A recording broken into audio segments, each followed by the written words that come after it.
Strength isn't measured by the battles you win, but by the burdens you carry alone. That's what Nora's grandmother whispered to her the night she died, pressing a silver wolf pendant into her small palm. But when you're the weakest wolf in a pack that worships power, when your own father can barely look at you without shame darkening his eyes, you learn that strength means nothing if no one acknowledges it. Nora would discover that the cruelest truth of all: you could carry the weight of the world on your shoulders, and still, no one would see you as anything more than the runt who should have died at birth. Chapter 1: The Invisible Omega. The Silverpine Pack didn't believe in mercy. They believed in hierarchy, in the natural order that placed alphas at the top and omegas at the bottom so far down that most days, Nora wondered if she even registered as part of the pack at all. She stood now at the edge of the training grounds, her thin frame barely casting a shadow in the late afternoon sun. 20 feet away, her sister Vivian moved through combat drills with the grace of a dancer and the precision of a killer. Every movement was poetry. Every strike was applause waiting to happen. Beautiful form, Vivian. Beta Garrett's voice boomed across the field. That's how an alpha-born fights. That's the bloodline showing through. Nora's fingers tightened around the water bucket she'd been tasked to carry. Alpha-born. The same bloodline that ran through her veins, yet no one ever spoke of it when they looked at her. Same parents, same blood, different destiny. Did you see that combination? One of the younger wolves whispered nearby, loud enough for Nora to hear. They always spoke loud enough for her to hear. Vivian's going to be chosen as the Alpha King's mate when he visits next month. Can you imagine? Our pack, tied to the royal bloodline. Of course she will. Another responded. She's perfect, not like. The voice trailed off, but Nora felt the eyes slide toward her like oil across water. Not like the Omega. The words didn't need to be spoken. They hung in the air like smoke, familiar and suffocating. Nora turned away, hauling the water bucket toward the healing ward where she actually belonged. Her wolf, small, gray, and perpetually weak, stirred restlessly inside her. Even her inner beast was disappointed in what they'd become together. The healing ward was the only place Nora felt something close to useful. Elder Miriam, the pack's head healer, was one of 3 people who didn't look at her with either pity or contempt. The other 2 were children too young to understand pack politics. Nora. Thank the moon, Miriam said as she entered, her weathered hands already elbow-deep in grinding herbs. I need nightshade root, willow bark, and can you identify golden seal by scent alone now? Yes, Elder. Nora set down the bucket and moved to the herb wall, her fingers dancing across jars with the confidence she never showed anywhere else. Here, her weak nose didn't matter. She'd memorized every herb by sight, touch, and the subtle variations in their dried forms. Good girl. Miriam's praise was quiet, but it landed in Nora's chest like a warm stone.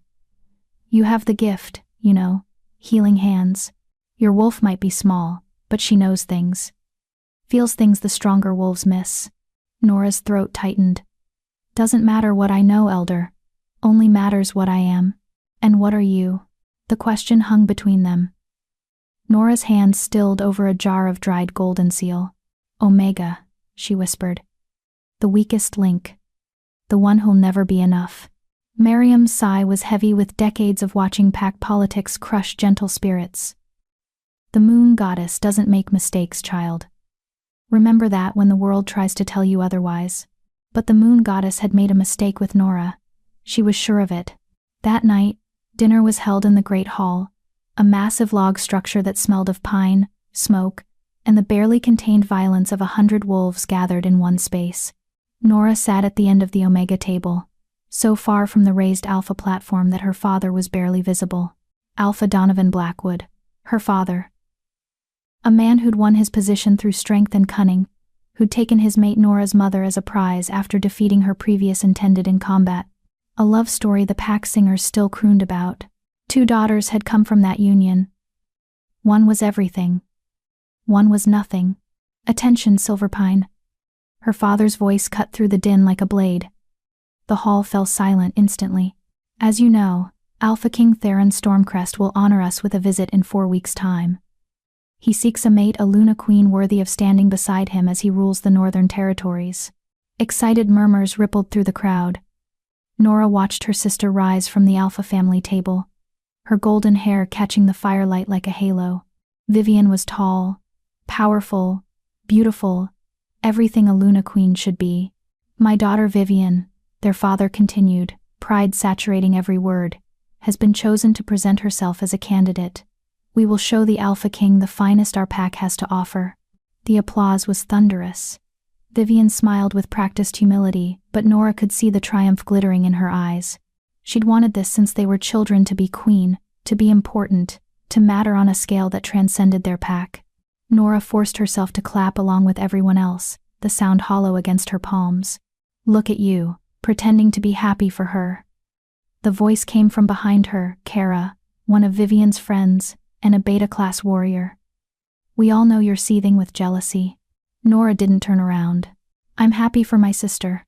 Sure you are. Kara leaned closer, her breath hot against Nora's ear. Must burn, knowing you share blood with someone so magnificent while you're, well, you. Leave her alone, Kara.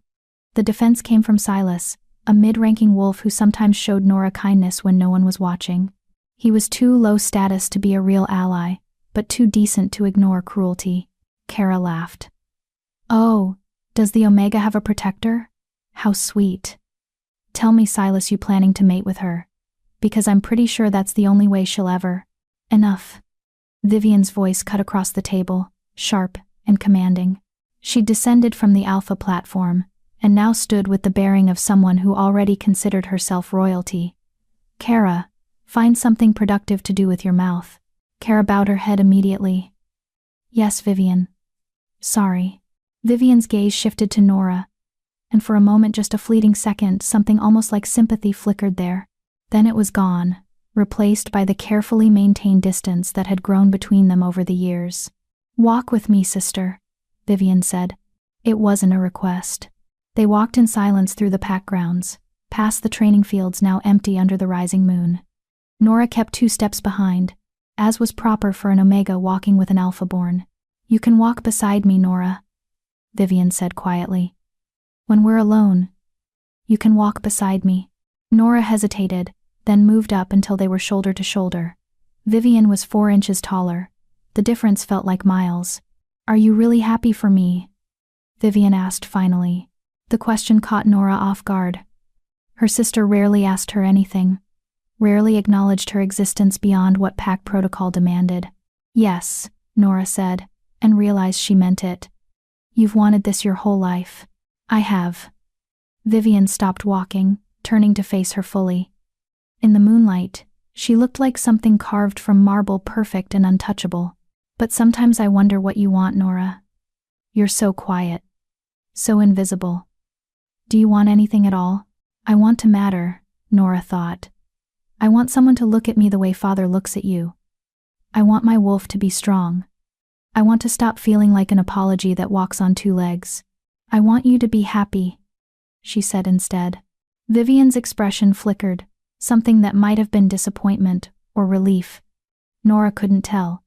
You're a terrible liar, but you're a good sister. She reached out, squeezed Nora's shoulder once, briefly. Try not to disappear completely while I'm preparing for the Alpha King's arrival. Mother worries about you, even if she doesn't show it.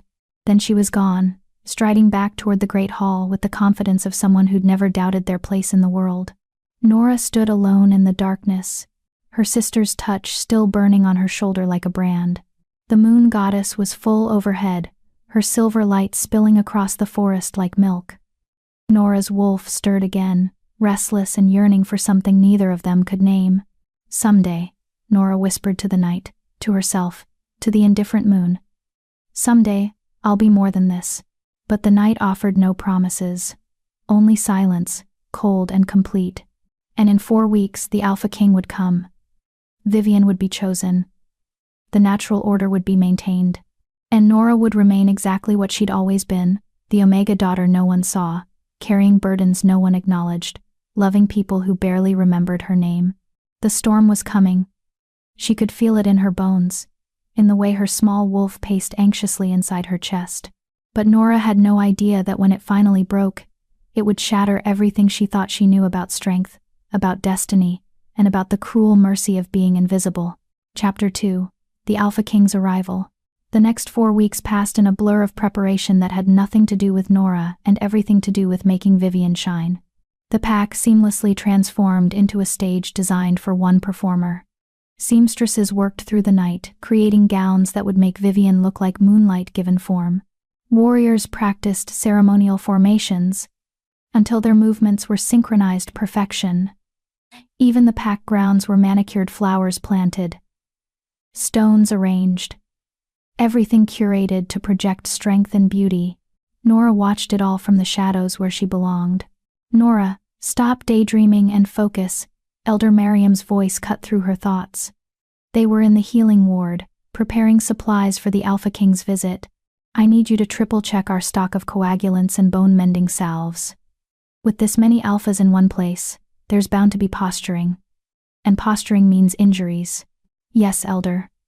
Nora moved to the storage shelves, grateful for work that kept her hands busy and her mind occupied. "Your sister is nervous," Miriam said casually, grinding wolfsbane into powder. "I made her a calming tea this morning. She couldn't keep her hands from shaking." Nora's fingers paused over a jar of yarrow. "Vivian? Nervous? Even the golden ones feel fear, child. Perhaps especially them. They have further to fall." The words settled uncomfortably in Nora's chest. She'd never considered that Vivian might be afraid. Fear seemed like something reserved for lesser wolves, wolves like her, who had every reason to be scared of a world that barely tolerated their existence. "The Alpha King," Miriam continued, "is said to be formidable, powerful beyond measure, but cold. They say he hasn't smiled since his parents were killed in the Northern Wars 5 years ago. They say he's looking for a Luna, not out of love, but out of duty, a political alliance to strengthen his hold on the territories." "Then Vivian is perfect for him," Nora said quietly. "She understands duty better than anyone." "Perhaps." Miriam's ancient eyes fixed on Nora with an intensity that made her wolf whimper. "But the moon goddess has a strange sense of humor about these things. Duty and destiny don't always align the way we expect them to." Before Nora could respond, the warning howls began. 3 long calls that echoed across the territory. The Alpha King's convoy had been spotted approaching from the north. They had perhaps 20 minutes before arrival. The healing ward erupted into controlled chaos. Miriam began barking orders, sending younger healers to their stations. Nora found herself assigned to the shadows of the great hall present, in case of medical emergency, but positioned where she wouldn't be seen, where she wouldn't embarrass the pack. The invisible Omega, useful but unacknowledged. She slipped into her position just as the convoy arrived. Alpha King Theron Stormcrest didn't enter the territory, he claimed it. Even from her hidden vantage point behind a support pillar, Nora felt the weight of his presence like a physical force. Her small wolf, usually so subdued, suddenly pressed against her consciousness with an urgency that bordered on panic. "What's wrong?" Nora asked internally, trying to soothe the anxious creature. But her wolf had no words, only a desperate, keening sensation that made Nora's skin prickle with awareness. The Alpha King was tall, easily 6.5 feet of pure muscle and controlled power. His hair was dark as a raven's wing, pulled back severely to reveal a face that looked carved from granite and rage.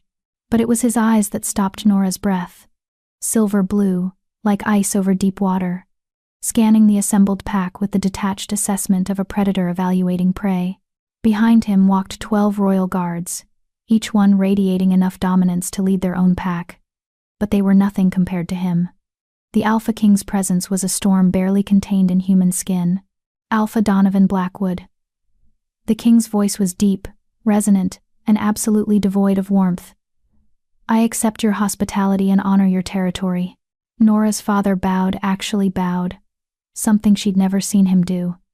"Alpha King Theron, Silverpine Pack welcomes you. Our resources are yours. Our home is yours. And your daughter?" The king's gaze swept the assembled pack. "I was told you have a candidate worthy of consideration." This was Vivian's moment. She stepped forward, and even Nora had to admit her sister had never looked more magnificent. The deep emerald gown brought out the gold in her hair, and the strength in her bearing. She moved with lethal grace, curtsying with perfect form. "Alpha King." Vivian's voice was steady, confident. "I am Vivian Blackwood, Alpha born of Silverpine. I present myself for your consideration with humility and honor." The king studied her for a long moment. Nora watched his expression, searching for any sign of attraction, approval, anything. But his face remained impassive, those ice-blue eyes revealing nothing. "You're strong," he said finally. "Well-trained. Good bloodline." He circled her slowly, the way one might evaluate a horse for purchase. Vivian's jaw tightened, but she held her position. "You would make an adequate Luna queen." Adequate. The word landed like a slap, and Nora saw her sister's fingers curl into fists. "However," the king continued, "I will need to see more than surface strength. We will speak further during my stay." He turned away from Vivian without another word, dismissing her as easily as one might dismiss a servant. The feast that followed was a tense affair. Nora remained in her position behind the pillar, close enough to respond if medical assistance was needed, far enough away to remain invisible. She watched the king sit at the head table beside her father, his massive frame making their alpha look almost small in comparison. He barely touched his food, barely spoke. When he did engage in conversation, his responses were clipped, efficient, drained of any warmth or personality. It was like watching a beautiful statue go through the motions of being human without actually being human at all. "He's terrifying," a voice whispered beside her. Nora nearly jumped out of her skin. Silas had somehow materialized in the shadows next to her, his expression troubled. "You shouldn't be here," Nora hissed. "If anyone sees you talking to me during the feast, everyone's too busy watching him to notice us." Silas nodded toward the king. "I've never felt anything like that. His dominance, it's suffocating. Even my wolf wants to roll over and show belly, and I'm not even in the same room as him." Nora understood exactly what he meant. Her own wolf was still agitated, still pressing against her consciousness with that strange, desperate urgency. It didn't feel like submission, though. It felt like recognition? But that made no sense. "Your sister looks miserable," Silas observed. He was right. Vivian sat 3 seats down from the king, her perfect posture unable to hide the tension in her shoulders. She'd been preparing for this moment her entire life, and the man she was supposed to dazzle had looked at her like she was a transaction to be completed. Adequate. "The king doesn't want a mate," Nora said softly. "He wants a political asset, a symbol of strength to parade in front of his territories." "Then why go through this ritual at all? Why tour the packs looking for a Luna?" "Because even kings have to answer to tradition. The Northern Territories won't follow a lone alpha forever. He needs heirs. He needs the appearance of stability." Nora pulled back deeper into the shadows as one of the royal guards swept his gaze across the room. "He's doing his duty, just like Vivian. Neither of them want this, but both of them will go through with it because that's what's expected. That's bleak. That's pack politics." The feast dragged on for hours. Speeches were made, pledges of loyalty declared, and the king accepted it all with the enthusiasm of someone enduring a dental procedure. Vivian attempted conversation several times, her natural charm and intelligence on full display, but the king's responses were monosyllabic at best. It was painful to watch. Finally, mercifully, the feast ended. The king rose, and the entire hall fell silent. "I will remain in Silverpine territory for 3 days," he announced. "During this time, I will observe your pack's strength, your unity, and your candidate's suitability. On the 3rd day, I will make my decision." His ice-blue eyes swept the room one final time. "Until then, I expect you all to conduct yourselves with the honor befitting wolves of the Northern Territories." It was a warning and a test rolled into one. As the hall began to empty, Nora prepared to slip away to the healing ward, but something made her pause, a prickling awareness at the back of her neck, like being watched. She turned slowly, scanning the dispersing crowd. The Alpha King stood motionless near the exit, surrounded by his guards. But his head had turned, slightly, and those silver-blue eyes were locked directly on her hiding spot. On her. Nora's breath caught. It was impossible. She was too far away, too deep in shadow, too insignificant to register to someone like him. But his gaze held hers for 3 eternal seconds, and in that moment, Nora felt her wolf surge forward with recognition so intense it nearly dropped her to her knees. "Mate," her wolf screamed. "Mate. No. Impossible. The moon goddess wouldn't be that cruel." Then the king's eyes narrowed slightly, His head tilted a fraction like he'd heard something he couldn't quite identify, and he turned away, disappearing into the night with his entourage. Nora slumped against the pillar, her heart hammering so hard she thought it might break through her ribs. "What just happened?" Silas asked, his face pale. "Nora, why was he looking at you? Did he—" "Nothing happened." Nora cut him off, her voice shaking. "He was looking past me. At something else. That's all." But her wolf was howling inside her chest, clawing at her consciousness, desperate and devastated because she knew they both knew that they'd just locked eyes with their fated mate. And he was meant for her sister. Chapter 3. The Storm Rises. Nora didn't sleep that night. She lay in her small room, barely more than a closet at the back of the pack house, and tried to convince herself that what happened in the Great Hall was a mistake, a misfire of instinct. Her weak, confused wolf mistaking dominance for destiny. It had to be a mistake. The moon goddess paired wolves according to strength, compatibility, purpose. An alpha king didn't get matched with an omega. It violated every natural law their kind held sacred. Alphas mated with alphas to produce strong bloodlines. Omegas mated with— well, omegas usually didn't mate at all. They served, they supported, they existed on the periphery of pack life until they faded into obscurity. "But you felt it," her wolf whispered. "You felt the bond snap into place. You felt him." "It doesn't matter what I felt," Nora said aloud to the darkness.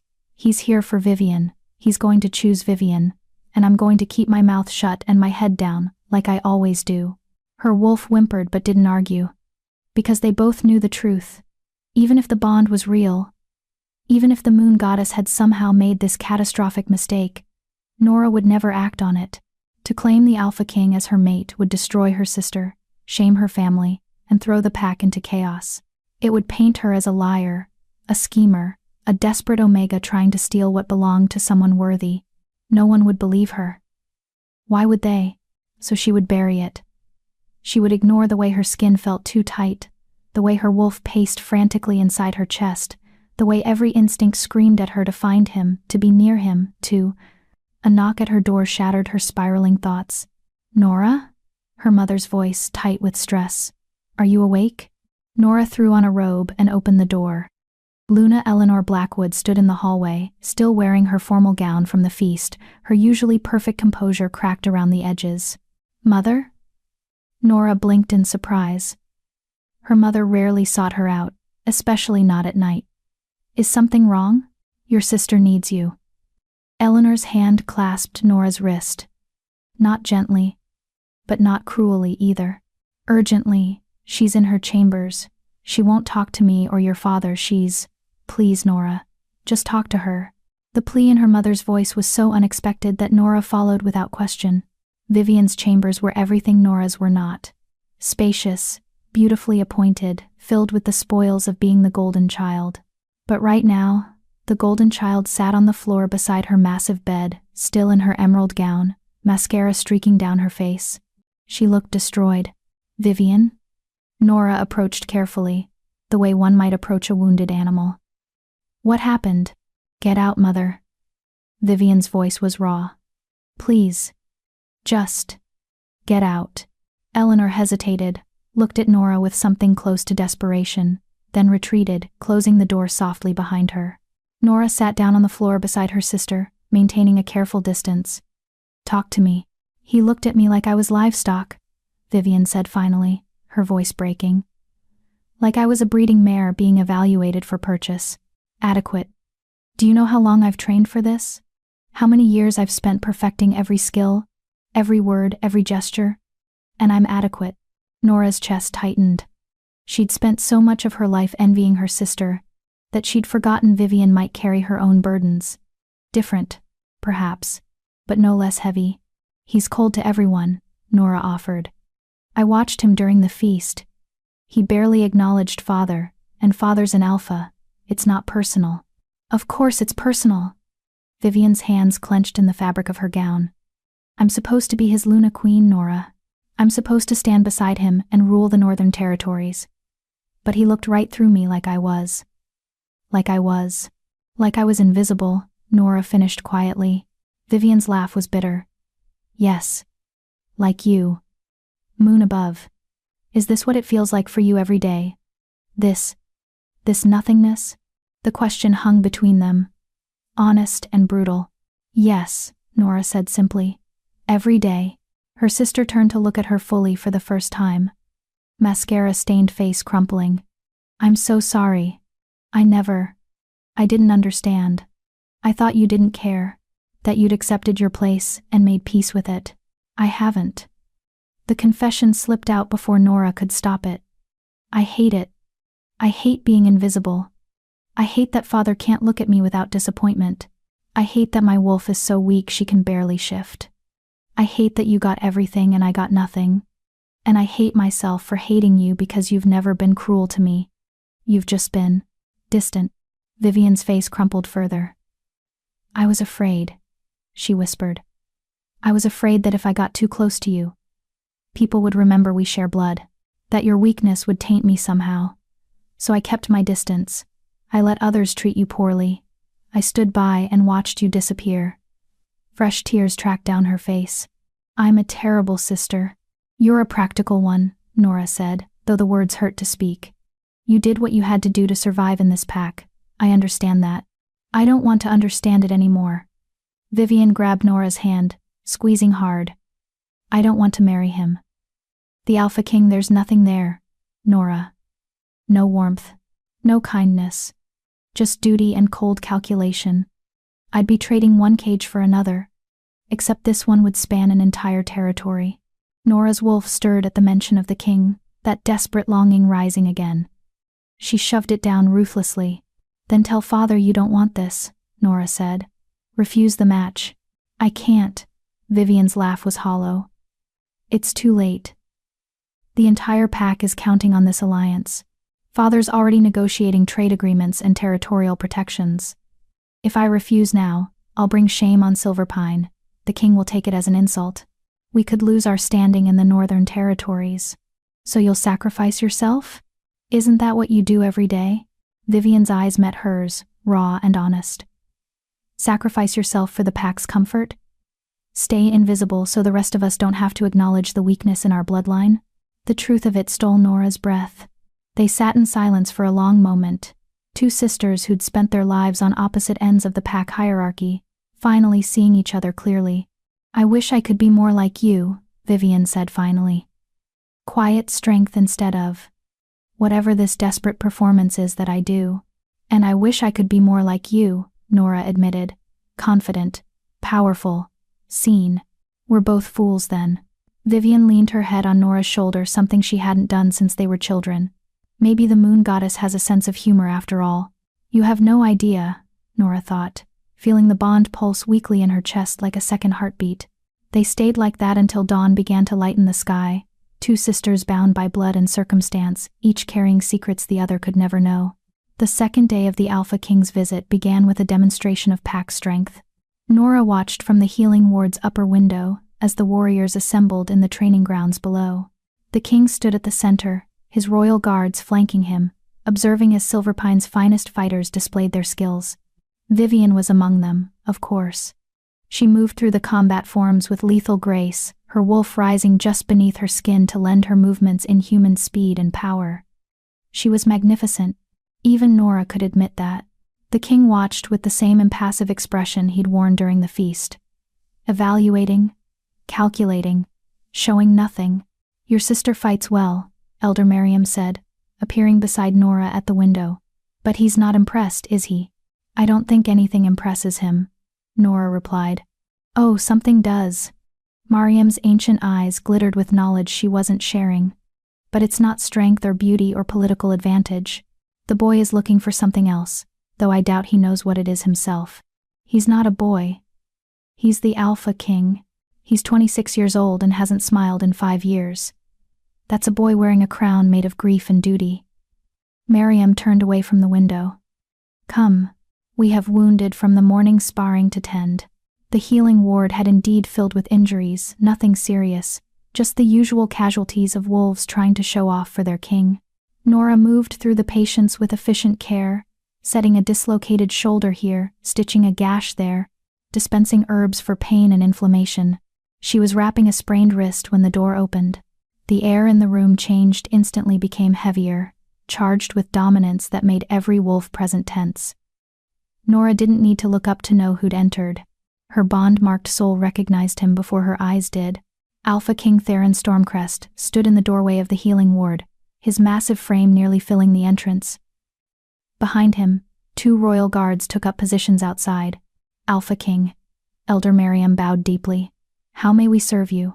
His ice-blue gaze swept the room, cataloging every person, every detail, with predatory precision. Then it landed on Nora, and held. Her hands froze mid-wrap. Her wolf surged forward with such force that for a terrifying moment, Nora thought she might shift involuntarily. The patient she was treating looked between her and the king with growing confusion. "You," the king said, his deep voice making her name sound like a command. "Come here." Nora's mind went blank. "Me? Is there another you I'm addressing?"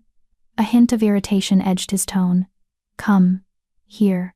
Every eye in the healing ward fixed on her as she stood on trembling legs and crossed the room. Up close, the king was even more overwhelming, a mountain of controlled power that made her feel like a candle flame facing a hurricane. She stopped 3 feet away and lowered her eyes in proper submission. "Alpha King, how may I help you?" Silence. Long enough that Nora's skin began to prickle with nervous sweat. Then, "Look at me." It wasn't a request. Nora raised her eyes slowly, and the moment their gazes locked, the bond flared so intensely she actually gasped. The king's eyes widened fractionally, the first genuine emotion she'd seen him display. He felt it too. He had to. "What's your name?" His voice was quieter now, but no less intense. "Norda Blackwood, Alpha King. Blackwood." He repeated the name like he was tasting it. "You're Alpha Donovan's daughter?" Her throat went dry. "Yes, Alpha King." "Then why are you in the healing ward instead of being presented as a candidate?" The question was sharp, cutting. Alpha Donovan claimed he had a daughter worthy of consideration. Not 2. The room had gone completely silent. Nora felt 20 pairs of eyes boring into her back. Felt the weight of expectations and social hierarchy pressing down like a physical force. "I'm Omega, Alpha King," she said quietly, each word an admission of failure. I'm not suitable for presentation." Something flickered across his face, anger, confusion. It was gone too quickly to identify. "Show me your wolf," he commanded. "Alpha King, I don't think," Elder Miriam began, but the king's raised hand silenced her instantly. "Show me your wolf." There was no refusing a direct order from the Alpha King. Nora closed her eyes, reaching for her wolf, her small, weak, pathetic wolf, who was currently throwing herself against Nora's consciousness with desperate joy because their mate was finally here, finally close. The shift was painful, as it always was for Omegas. Her bones cracked and reformed with audible pops that made several watchers wince. When it was done, Nora stood on 4 legs instead of 2. She was tiny for a wolf, barely larger than a normal dog, with dull gray fur that held none of the luster of a healthy shifter. Her wolf was the physical manifestation of everything Nora lacked: strength, beauty, power. Compared to the king's massive black wolf, which every territory knew could tear through enemies like paper, Nora was a joke, a genetic mistake, living proof that even alpha bloodlines could produce failures. She waited for the king's disgust, his dismissal, his confirmation that she was, indeed, unsuitable for anything beyond healing work and invisibility. Instead, he knelt.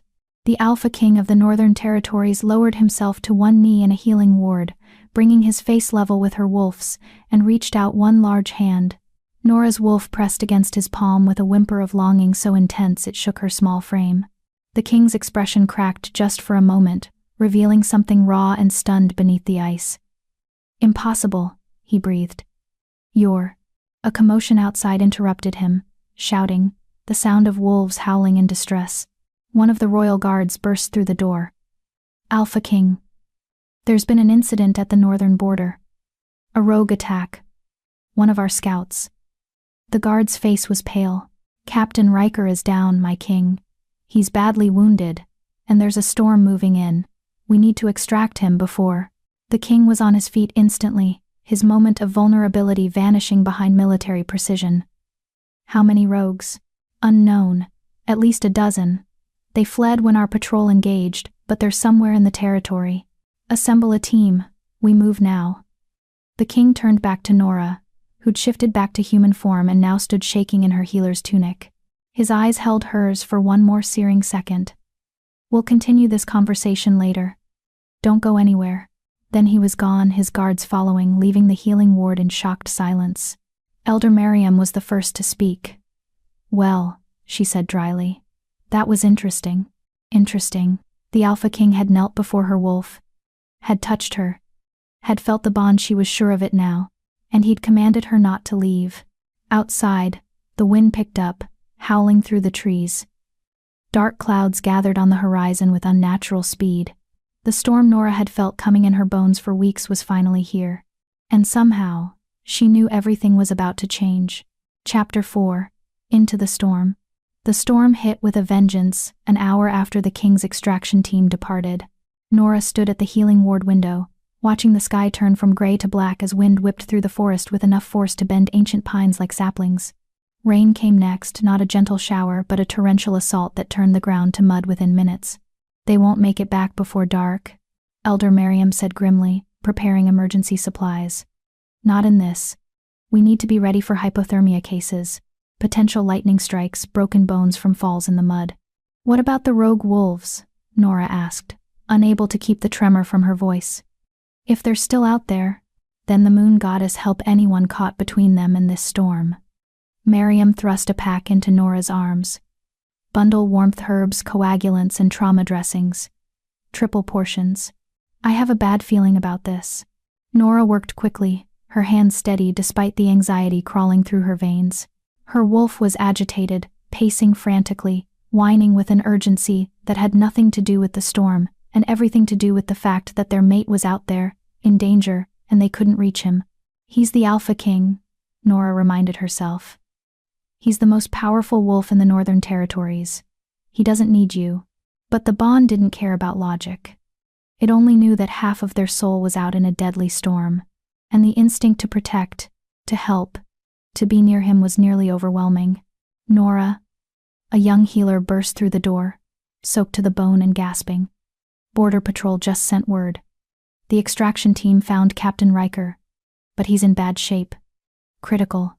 They're trying to carry him back. But the storm.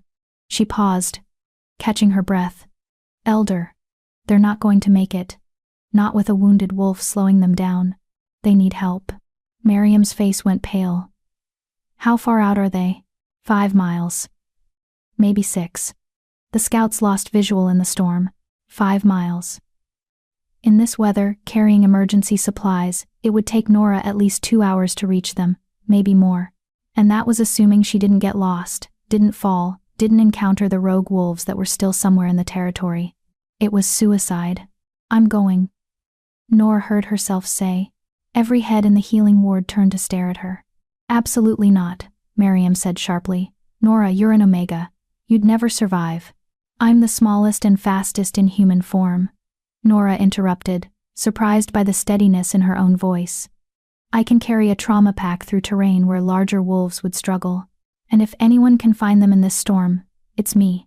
I've walked these woods my entire life. The rogues won't be hunting in this weather. They'll have taken shelter. Animals aren't stupid enough to move in conditions like this. Nora was already strapping on the emergency pack, securing it tightly across her back. Which means I'm the only one stupid enough to try. The Alpha King ordered you not to leave. Miriam reminded her desperately. If you disobey a direct command, then he can punish me when he gets back alive. Nora pulled on a waterproof cloak, knowing it would do little good, but needing the illusion of protection. Captain Riker is dying. The extraction team needs medical support. I'm a healer. This is what I do.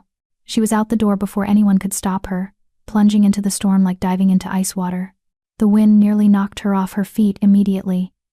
Rain lashed at her face with enough force to sting, and visibility was reduced to perhaps 10 feet. But Nora lowered her head and pushed forward, her small frame actually working in her favor for once as she ducked beneath low branches that would have caught a larger wolf.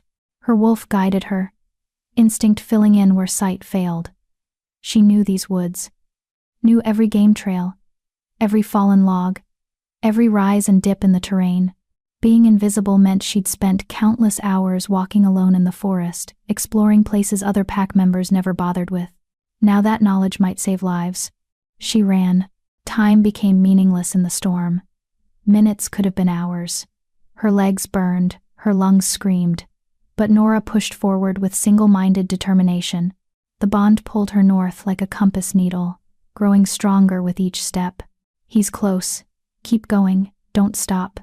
Lightning split the sky, illuminating the forest in stark white flashes. Thunder followed immediately. The storm was directly overhead now. Nora's foot caught on a hidden root, and she went down hard, pain exploding through her knee as it struck stone. She forced herself back up. No time. Keep moving. The scent of blood hit her nose a moment before she heard the voices rough, strained, speaking in tones of barely controlled panic. Can't stop the bleeding. Losing him. We're losing him. Where's the backup? They should have been here by now. Nora crashed through the underbrush into a small clearing, where the extraction team had taken shelter beneath a rocky overhang. 7 royal guards clustered around a prone figure on the ground, their faces masks of helpless fury as they watched their captain dying. And standing over them all, rain streaming down his face like tears, was the Alpha King, his head snapped up at her approach. Those ice-blue eyes widening in shock. What? How did you? Trauma kit, Nora gasped, already dropping to her knees beside Captain Riker. Move. Now. Let me see him. The guards hesitated, looking to their king for permission. Time they didn't have. Move. Nora's voice cracked like a whip, channeling every ounce of authority she'd never known she possessed. To her shock, they obeyed, scrambling back to give her room. Captain Riker was a mess. 3 deep gashes across his chest, claw marks from a rogue wolf, were bleeding profusely despite the makeshift bandages someone had applied. His breathing was shallow, his skin gray with blood loss. He was minutes from death. Nora's hands moved on autopilot, years of training taking over where fear tried to paralyze her. She ripped away the useless bandages and packed the wounds with coagulant herbs, pressing down with pressure that made the unconscious captain groan. You, she pointed to the nearest guard. Hold pressure here. Don't let up no matter what. To another. I need light. Someone shift and use body heat to keep him warm. They moved instantly, following her orders without question. The king watched in silence, his expression unreadable. Nora worked with desperate efficiency, stitching the worst of the wounds with practiced hands while the storm raged around them. It was delicate work made nearly impossible by the wind and rain, but she'd been the invisible Omega for so long that her hands were steady even when everything else shook. He's stabilizing, she announced after what felt like hours, but was probably only 20 minutes. But we need to get him back to the healing ward. He needs proper treatment, blood replenishment herbs. And, we can't move him, one of the guards said grimly. Not in this storm. The terrain is too dangerous. We'd end up with more casualties. Then we wait it out, the king said, his voice cutting through the wind. We shelter here until the storm passes. He won't last that long. Nora met the king's eyes directly, ignoring every instinct that screamed at her to lower her gaze in submission. The stitches are holding, but he's lost too much blood. Every hour we wait decreases his chances of survival, and every step we take in this storm risks all our lives, the king countered. I won't sacrifice my guards for one wolf, even if that wolf is my captain. The cold calculation in his voice sent anger flaring through Nora's chest. Then I'll carry him myself. Silence. Then, incredulously, you? I got here, didn't I? Nora stood, squaring her shoulders despite the fact that she barely reached the king's chest. 5 miles through a deadly storm. Because your wolves needed help. I'll get Captain Riker back the same way. You're an Omega. You can't carry a full-grown male wolf 5 miles. Watch me. Something flickered in the king's eyes, surprise, maybe, or the faintest hint of respect. You'll die trying. Then I'll die. The words came out fiercer than Nora intended. But I won't stand here and watch a wolf bleed out because it's too risky to try saving him. That's not who I am. The king stared at her for a long moment, ice-blue eyes boring into hers like he was trying to read her soul. The bond hummed between them, electric and undeniable. You're insane, he said finally, Probably. Nora turned back to Captain Riker, assessing the logistics of moving him. Are you going to help me or just stand there judging my life choices? A sound escaped the king, sharp and sudden. It took Nora a moment to identify it. He'd almost laughed. I'll carry him, the king said, moving forward with fluid grace. You guide us back. If you're confident you know the way in this storm. I know the way. Then let's move. He lifted Captain Riker with ease that made the injured wolf look weightless, cradling him carefully to avoid jarring the wounds. Guards. Defensive formation. Stay alert for rogues. They moved out into the storm. It was brutal. The wind had picked up even more, and the rain was now mixed with hail that stung exposed skin like tiny knives. Visibility was zero. The only thing keeping them on course was Nora's intimate knowledge of the forest and the bond's insistent pull toward home. She led them through paths only she knew, narrow game trails that avoided the most dangerous terrain, sheltered routes that provided brief respite from the wind. Behind her, she could hear the king's steady breathing, the sound of his footsteps never faltering despite the weight he carried. An hour into the journey, lightning struck a tree 50 feet to their left. The ancient pine exploded, sending burning splinters flying. One of the guards cried out as a branch struck his shoulder. Keep moving. The king's voice cut through the chaos. Don't stop. They pressed on. 2 hours in, Nora's legs were shaking so badly she could barely stand. Her knee, the one she'd injured in her fall, was screaming agony with every step. But she forced herself forward, clinging to tree trunks for support when the terrain grew steep. A hand caught her elbow, large, warm, steady. The king had moved up beside her, somehow managing to support both her and Captain Riker simultaneously. Lean on me, he commanded. I'm fine. You're about to collapse. Lean on me. The bond made it impossible to refuse. Nora let herself sag against his side, grateful beyond words for the support. They moved together like that, two pieces of a whole that shouldn't fit but somehow did. Why did you come? He asked quietly, his voice almost lost in the storm. Why risk your life for wolves you barely know? Because it was the right thing to do, Nora answered simply. Because Captain Riker deserves to live. Because... She hesitated, then continued. Because I'm tired of being invisible. Tired of being the Omega everyone ignores. If I'm going to die, I'd rather die doing something that matters than fade away without ever being seen. The king's grip on her elbow tightened. I see you, he said. So quietly she almost missed it. I've seen you since the moment I arrived. Before Nora could respond, the pack house lights appeared through the tree's blessed, beautiful civilization. They'd made it. The healing ward erupted into controlled chaos as they staggered through the door. Elder Merriam took one look at Captain Riker and started barking orders, healers swarming to transfer him to a treatment bed. The king released Nora carefully, making sure she was steady before stepping back. You saved his life, he said.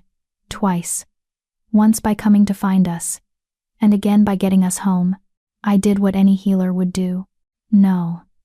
His ice blue eyes held hers with an intensity that made her breath catch.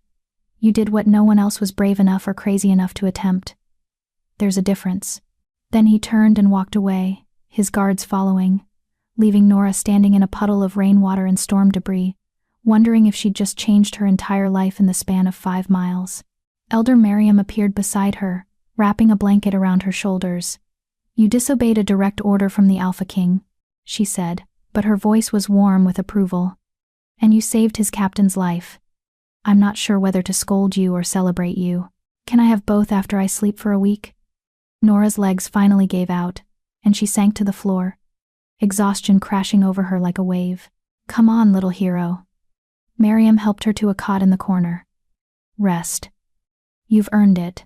As Nora's eyes drifted closed, she felt the bond pulse in her chest stronger now, more solid, like a bridge that had been half-built was finally finding its foundations. The Alpha King had seen her. Really seen her, and nothing would ever be the same. Chapter 5. The Truth Revealed. Nora woke to voices arguing in harsh whispers. She kept her eyes closed, still too exhausted to move, but her wolf's ears picked up every word with crystal clarity. Absolutely unacceptable behavior from an Omega.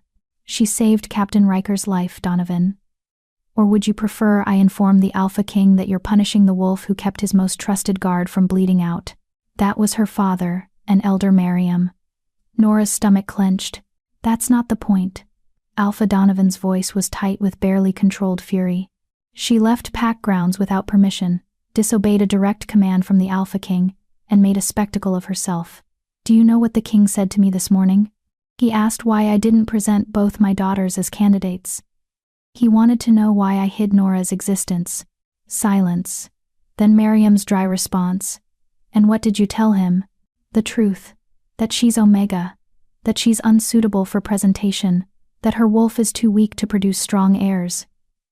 A pause, heavy with something that might have been shame. He didn't seem to agree with my assessment. Nora's eyes flew open.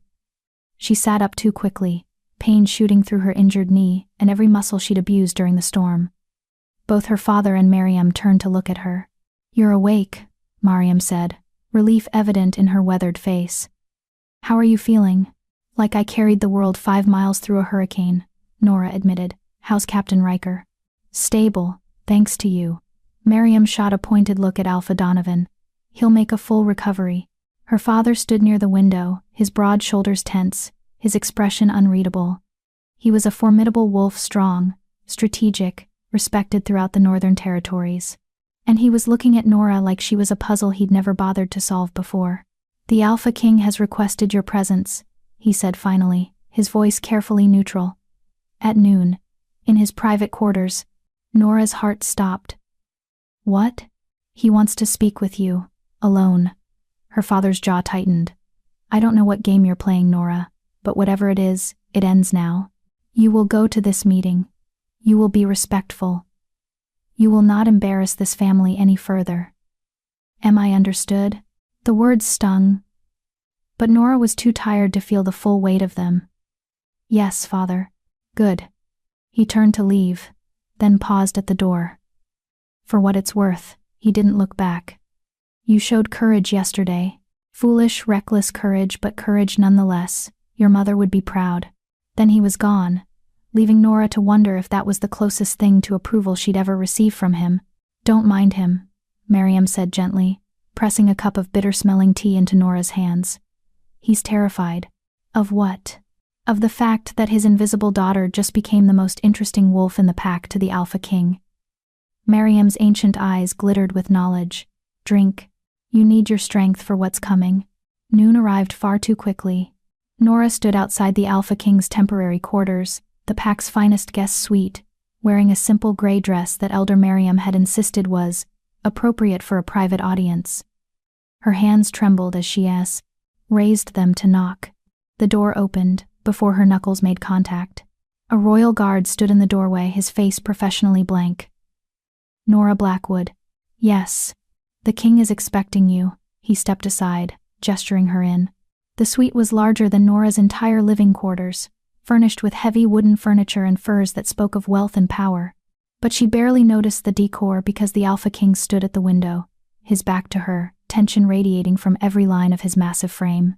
He was wearing simple training clothes, a black shirt and pants that did nothing to hide the lethal strength of his body. Without the formal regalia, he looked younger, more human, though no less intimidating. The guard withdrew, closing the door softly. They were alone. The silence stretched for what felt like an eternity. Nora stood frozen, unsure whether to speak or wait, her wolf whining softly inside her chest at being so close to their mate. You're afraid of me, the king said finally, still not turning around. I can smell it. I'd be stupid not to be afraid of you, Alpha King. Theron. He turned then, those ice-blue eyes finding hers across the room. When we're alone, you will call me Theron. The intimacy of the request stole her breath. I can't. That's not proper. Nothing about this situation is proper. He moved toward her with the fluid grace of a predator, stopping just close enough that she had to tilt her head back to maintain eye contact. You felt it, didn't you? In the great hall, when I looked at you. Nora's heart hammered against her ribs. Lying would be pointless. He was an alpha, trained to detect deception, but admitting the truth felt like stepping off a cliff. Yes, she whispered. I felt it. The mate bond. His hand rose slowly, giving her time to pull away. When she didn't, he cupped her face gently, his touch impossibly tender for someone so dangerous. The moon goddess marked you as mine. An Omega and an Alpha King. Do you understand how impossible that is? Yes. Do you understand what it means? His thumb traced her cheekbone, and Nora's wolf nearly purred at the contact. If we acknowledge this bond, it will destroy the alliance your father is building. Your sister has spent her life preparing to be Luna Queen. The pack expects her to be chosen. And you, his voice softened, you deserve better than being thrust into a role you never wanted, mated to a male who barely knows how to be human anymore. Tears burned behind Nora's eyes. Then why am I here? Why tell me any of this? Because I'm trying to do the right thing. Theron's expression was anguished. I'm trying to give you a choice that I never had. My parents died when I was 21. I inherited a kingdom at war, territories fracturing, enemies circling like vultures. I've spent 5 years being the monster they needed me to be: cold, ruthless, unbreakable. I stopped being Theron and became the Alpha King.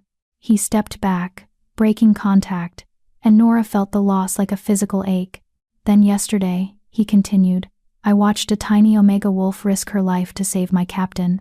I watched you guide 7 warriors through a deadly storm without hesitation, without complaint, with more courage than wolves twice your size. And when I carried you both, his voice cracked slightly, when I felt you lean against me, trusting me to keep you safe, I remembered what it felt like to want to protect something instead of just conquer it. Theron, I'm going to choose your sister. The words fell between them like stones. I have to. The alliance is too important. My territories need the stability that marriage to an Alpha-born will provide. And you, he forced himself to look at her. You deserve a mate who can give you a normal life. Not someone who'll drag you into politics and war and expectations that will crush you. Nora's wolf howled with grief inside her chest. But beneath the pain, anger sparked. You don't get to decide what I deserve, she said, her voice steadier than she felt. You don't get to make that choice for me. I'm trying to protect you. By rejecting our mate bond? By choosing duty over what the moon goddess herself decreed. Nora stepped forward, closing the distance he'd created. I've spent my entire life being invisible. Being told I'm not good enough, not strong enough, not worthy enough.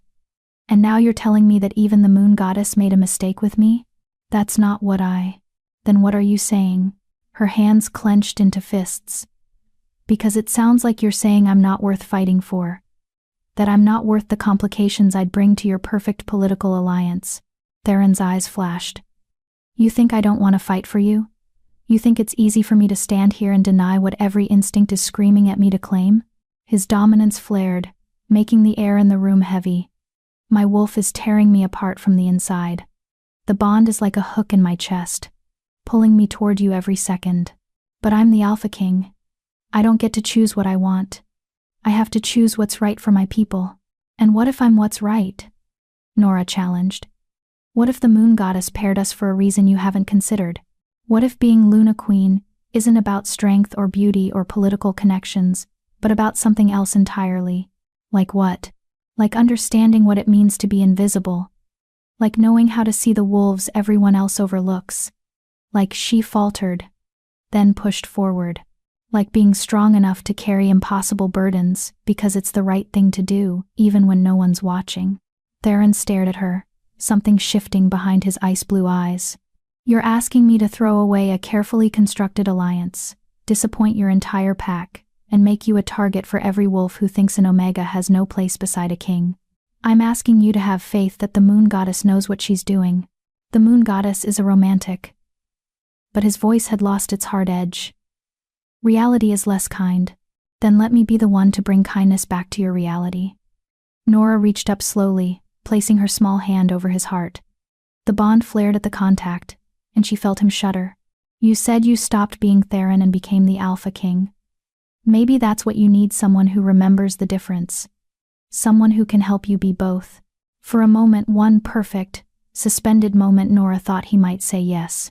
Thought he might pull her close and claim the bond that sang between them. Then a knock at the door shattered the moment.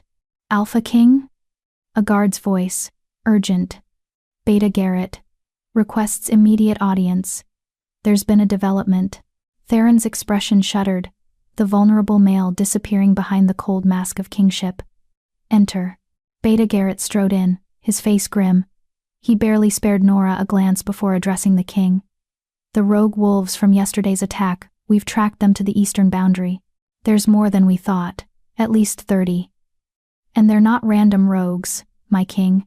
They're organized. Someone's commanding them. Commanding them? Theron's voice went lethal. You're certain? Positive. Our scouts observed coordinated patrol patterns. This isn't a random threat. This is an invasion force.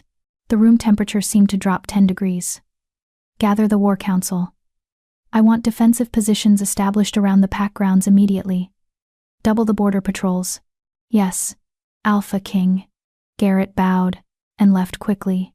Theron turned back to Nora, and for a moment she saw the conflict warring in his eyes, duty and desire, responsibility and yearning. You should go, he said quietly. Stay in the pack house. It's not safe. Theron, please. The word was almost a plea. Just, let me think. Let me figure out how to do what's right without destroying everything. Nora wanted to argue. Wanted to fight. But the exhaustion in his voice stopped her. Okay, she whispered. But this conversation isn't finished. I know. He managed a ghost of a smile. You're too stubborn to let it be. She left his quarters with the bond aching in her chest, wondering if doing the right thing sometimes meant accepting that you'd never get what your heart truly wanted. But as she walked back toward the healing ward, a realization settled in her bones. She'd spent her entire life being invisible, being overlooked, being dismissed. She wasn't going to let Theron Stormcrest do the same thing, even if he was the Alpha King, even if he thought he was protecting her.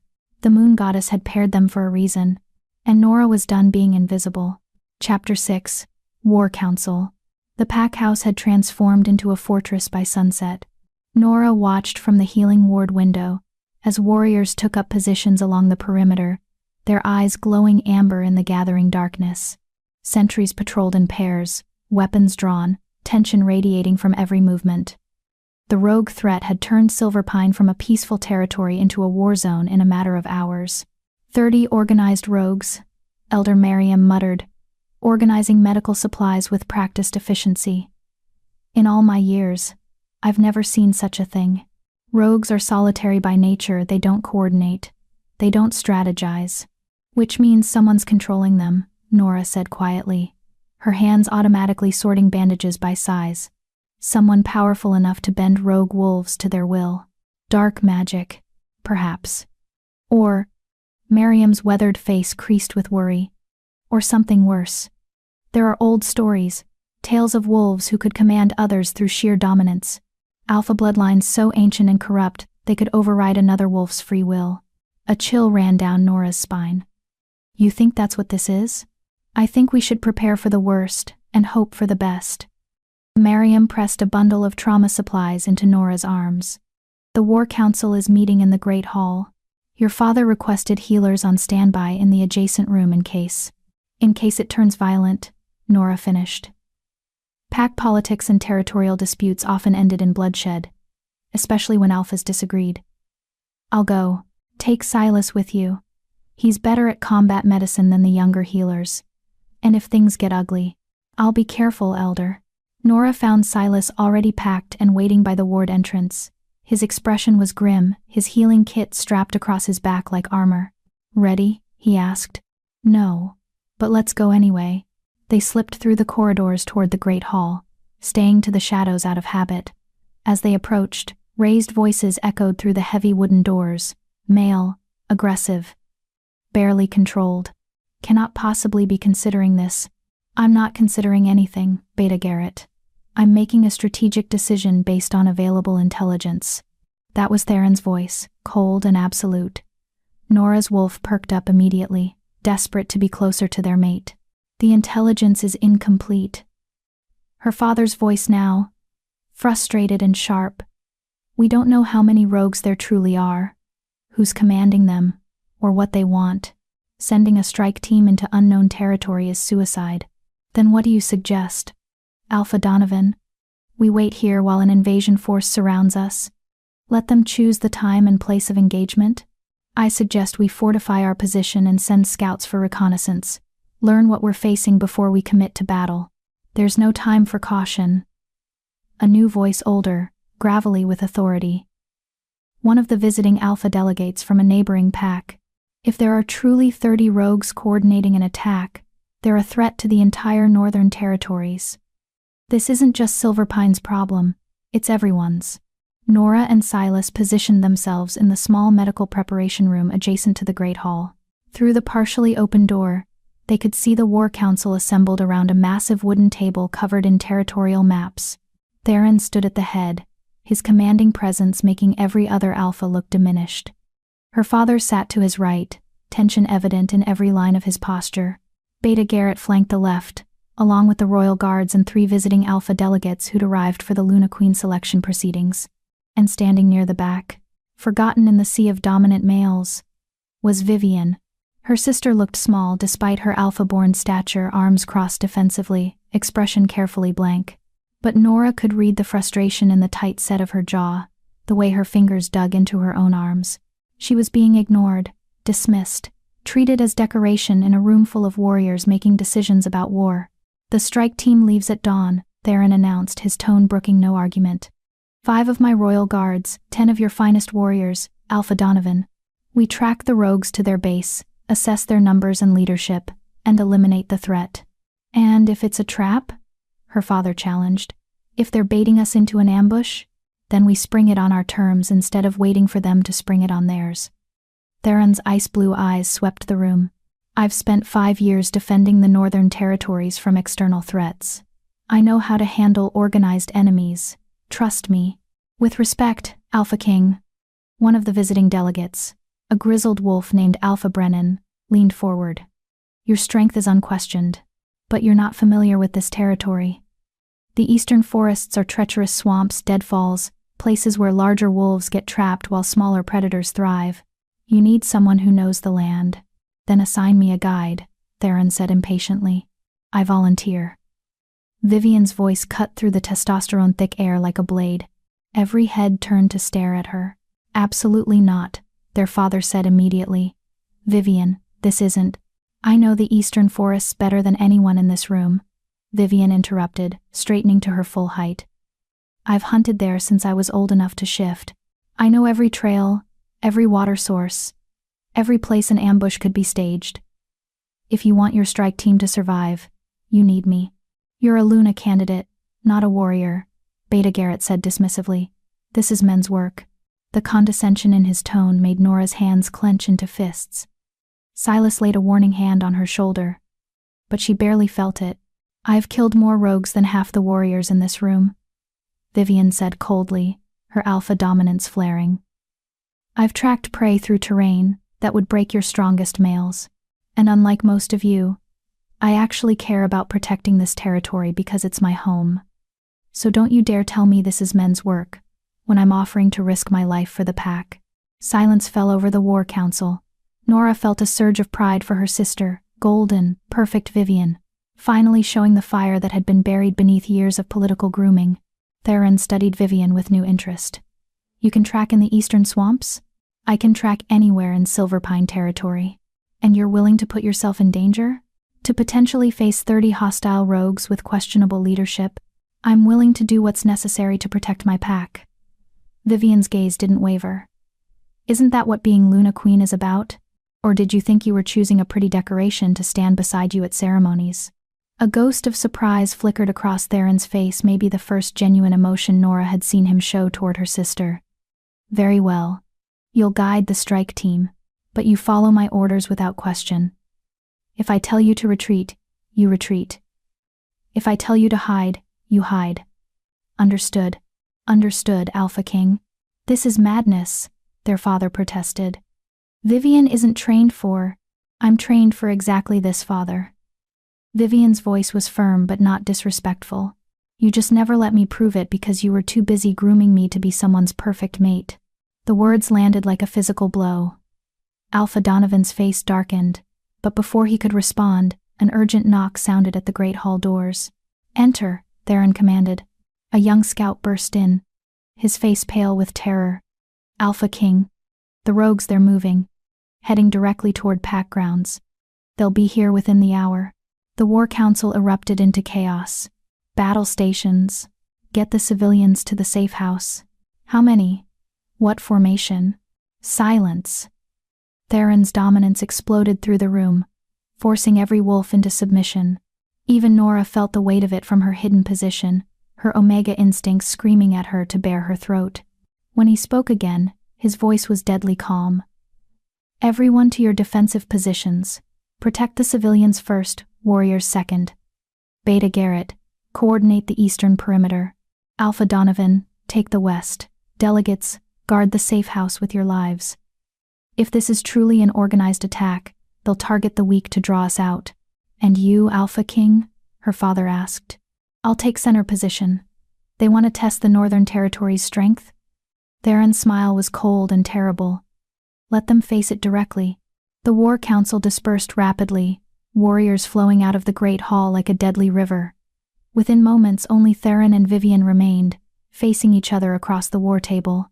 You should get to the safe house with the other civilians, Theron said quietly. And you should stop telling me what to do, Vivian replied. I'm staying. I can fight. I know you can. Something shifted in his expression. Respect. Maybe. Or the beginning of actual regard. That's why I want you alive.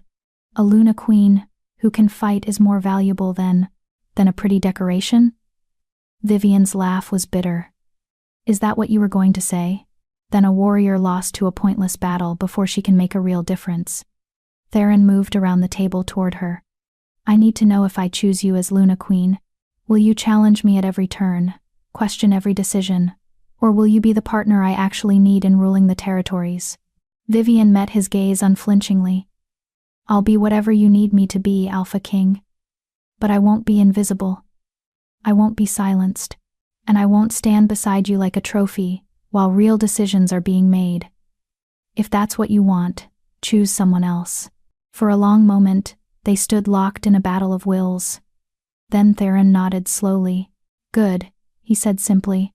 I can work with that. Vivian blinked in surprise. Really? Really.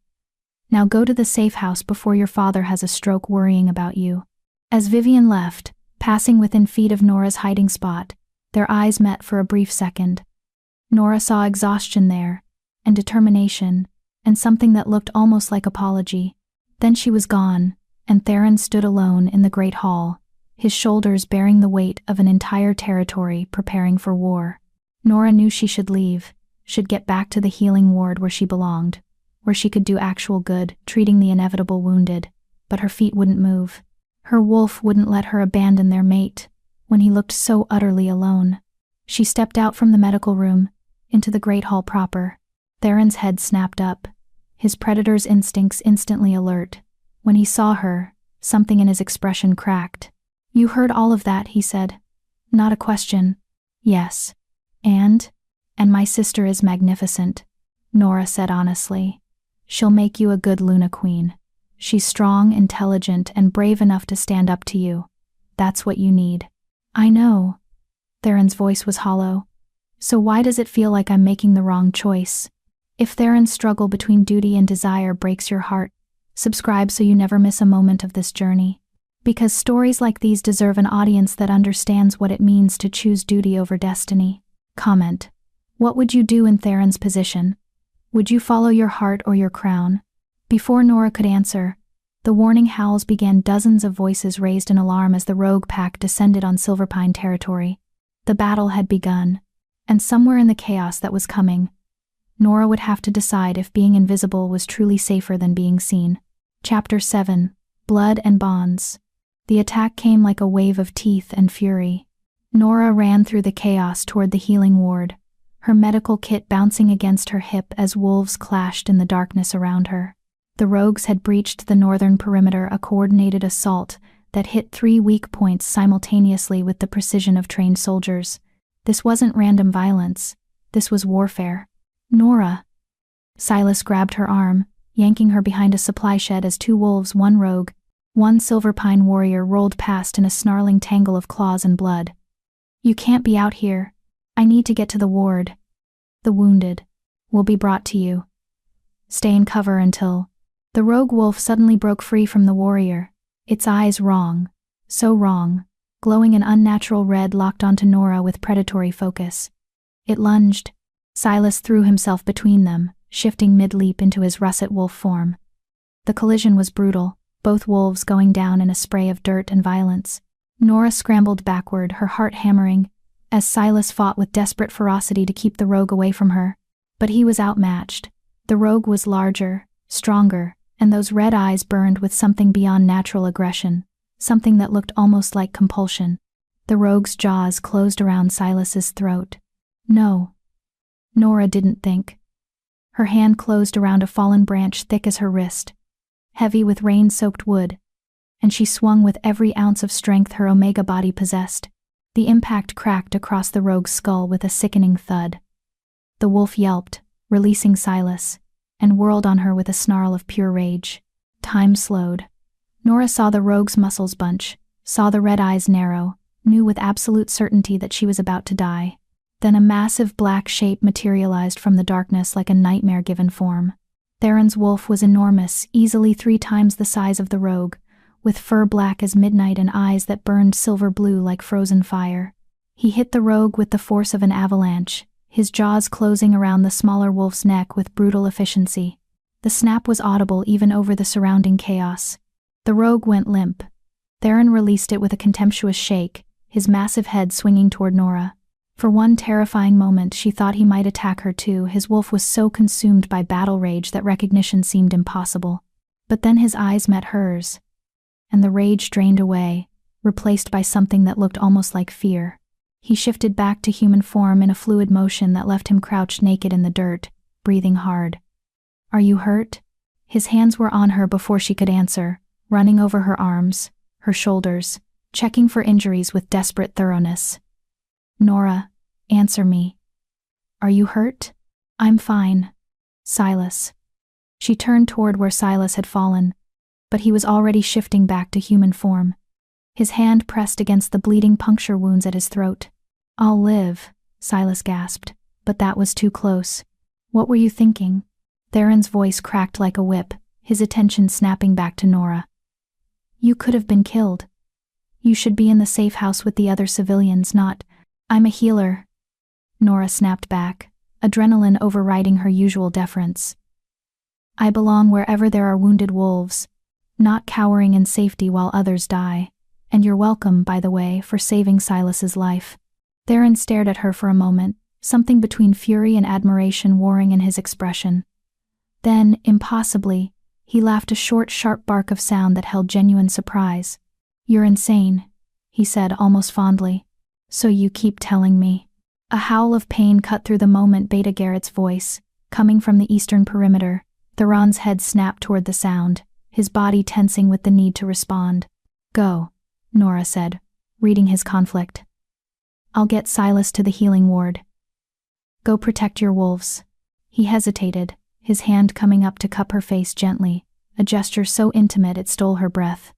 "Stay alive," he commanded. "That's an order, Omega." Then he was gone, shifting mid-run back into his massive wolf form, and disappearing into the battle like a shadow with teeth. Nora hauled Silas to his feet, slinging his arm over her shoulders. "Come on. Let's get you patched up before you bleed out." "You hit a rogue wolf with a stick," Silas said wonderingly as they stumbled toward the healing ward. "An actual rogue wolf. With a stick." It seemed like the thing to do at the time. "You're either the bravest Omega I've ever met or the craziest." "Probably both." The healing ward was chaos incarnate when they arrived. Elder Merriam barked orders like a general commanding troops. Younger healers scrambling to treat the steady stream of wounded warriors being carried in. The scent of blood was overwhelming copper and salt, and the acrid tang of fear.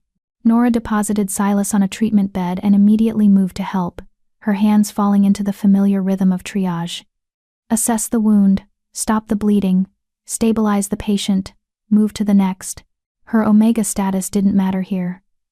Her small stature didn't matter. Only her skill and her steady hands mattered. "Arterial bleeder, left thigh," a young healer called out. "I can't get it to clot." Nora was there in seconds, her fingers finding the pressure point with practiced precision. Yarrow paced, double strength. Apply it directly to the wound while I maintain pressure. She worked with calm efficiency, talking the younger healer through the process. Good. Now pack it with coagulant moss. Don't be shy, use plenty. We can clean it later, but right now we need to keep his blood inside his body. The warrior, a young male named Tobias, groaned in pain but held still, trusting her completely. You're doing great, Tobias, Nora murmured. Stay with me. You're going to be fine. The rogues, he gasped. There's something wrong with them. Their eyes. Red. Like they're possessed. I know. I saw it too. Nora tied off the bandage with quick, sure movements. Rest now. Let the herbs do their work. She moved to the next patient. And the next, losing herself in the endless cycle of bleeding and binding, pain and preservation. Time became meaningless. Minutes could have been hours. All that mattered was keeping wolves alive. Nora. Elder Miriam's hand on her shoulder, gentle but urgent. I need you outside. There's a situation. I'm in the middle of... Now, child. The old healer's voice held a note that made Nora's wolf whimper. It's the Alpha King. Nora's heart stopped. Is he hurt? Just go. Western perimeter. He's asking for you specifically. She ran. The western perimeter was a massacre. Bodies both rogue and silver pine littered the ground in twisted heaps. The stench of death was overwhelming, made worse by the unnatural red glow fading from the dead rogue's eyes like dying embers. And in the center of the carnage stood Theron, back in human form, covered in blood that wasn't his own. But it wasn't the blood that made Nora's breath catch. It was the wolf kneeling before him, a rogue female, her eyes still glowing that wrong, compelled red, but her body frozen in place as if held by invisible chains. She was snarling, fighting against some unseen force, her muscles straining with the effort to break free. What? Nora approached cautiously. What's happening to her? I'm holding her, Theron said, his voice strained with effort. With my dominance, forcing her wolf into submission so she can't move. Sweat beaded on his forehead despite the cold night air. But I can't hold her for long. Whatever magic is compelling these rogues, it's fighting back. Trying to break my control. Why haven't you killed her? Because I need answers.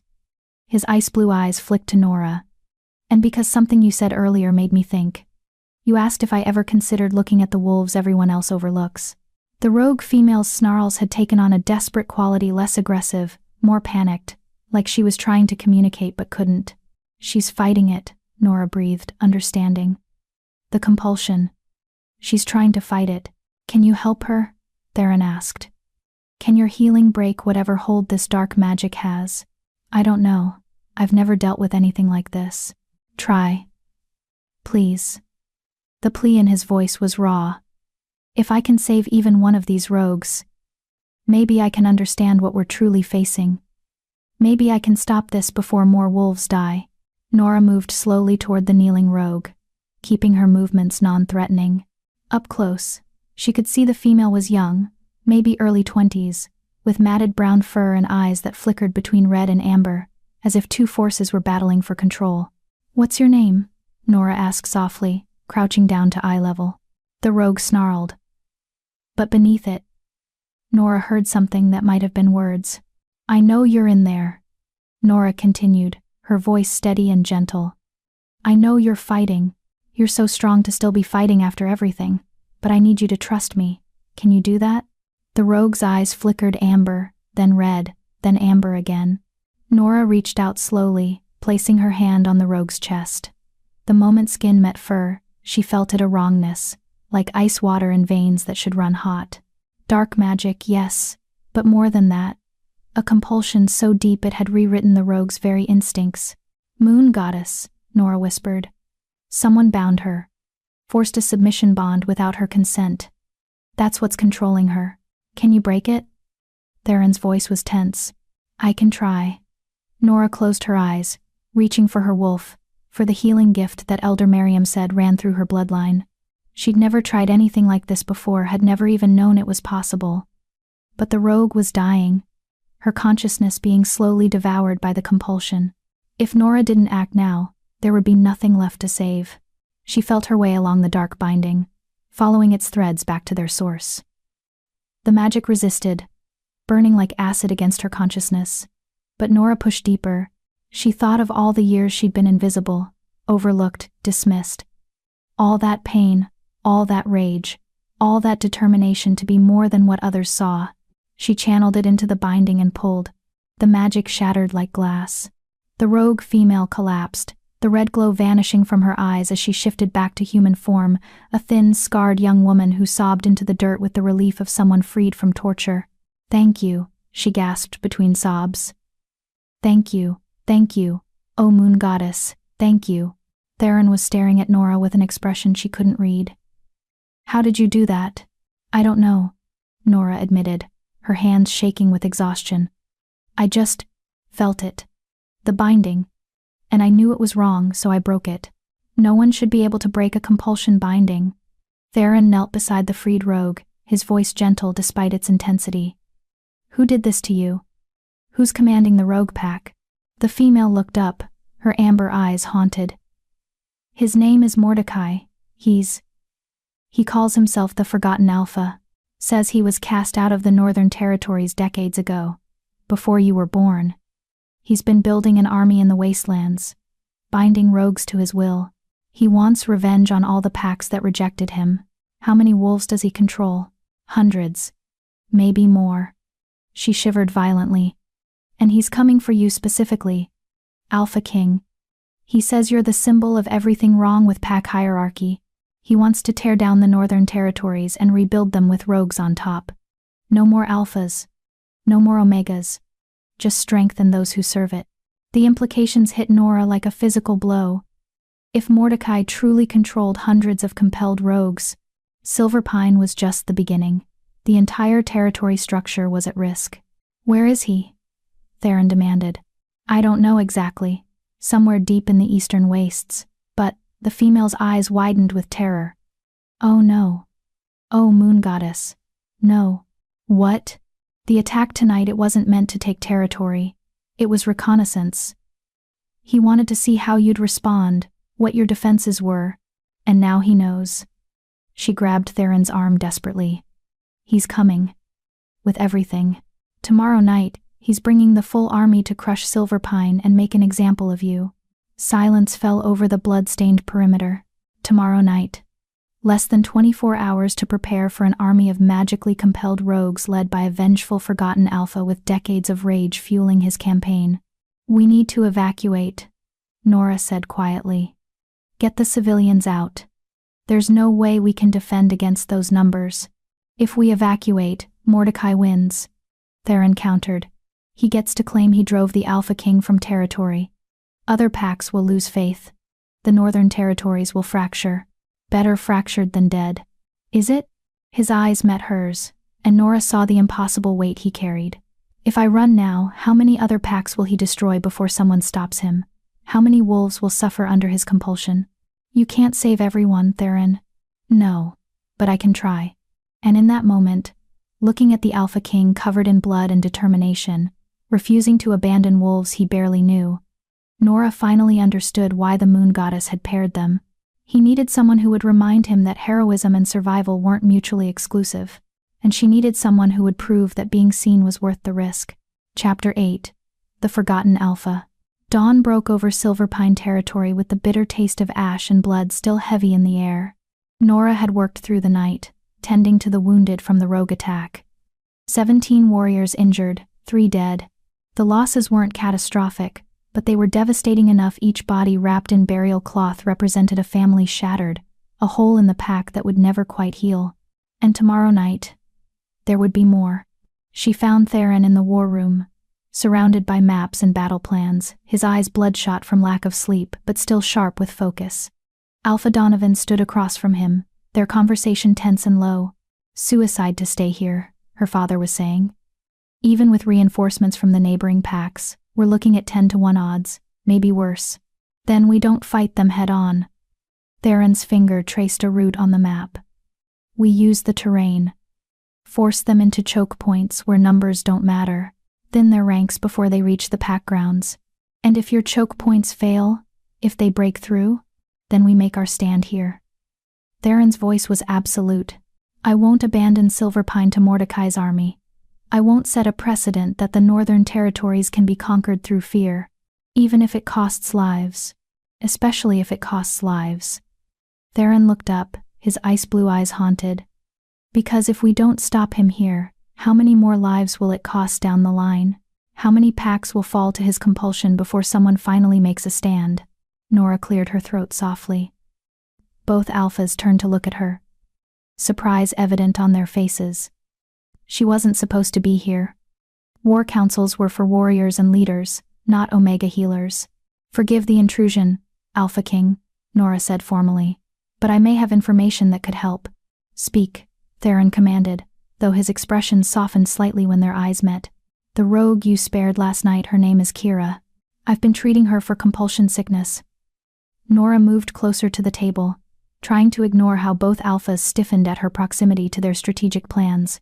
She's been answering my questions. About Mordecai. About how the compulsion works. About weaknesses in his control. And? Her father's tone was skeptical. That Mordecai's compulsion isn't absolute. Nora pointed to the map, specifically the eastern wastes where Kira claimed Mordecai was hiding. He has to maintain active control over his bound wolves. It takes constant focus, constant energy. The further his army spreads, the weaker his hold becomes on individual wolves. Theron leaned forward, interest sharpening his features. You're saying if we can disrupt his concentration, the compulsion might break, or at least weaken enough that some wolves could fight free. Nora traced a circle around the estimated location of Mordecai's position.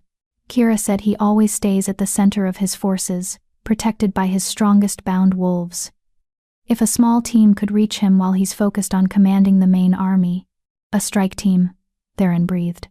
Fast, light, moving through terrain too difficult for the main force. Hit Mordecai directly while he's distracted. It's insane, Alpha Donovan said flatly. Even if a team could reach him through hundreds of bound rogues, you'd need someone powerful enough to break his control. Someone who could counter compulsion magic. Both alphas turned to look at Nora. No, her father said immediately. Absolutely not. You're not sending my daughter into. I broke Kira's binding. Nora interrupted quietly. I can break others. Maybe not hundreds at once. But if I could reach Mordecai himself, if I could disrupt his control at the source, you'd be killed the moment you got close, her father snapped. Nora, you're Omega. You have no combat training, no experience with. She has something better than training, Theron said, his voice thoughtful.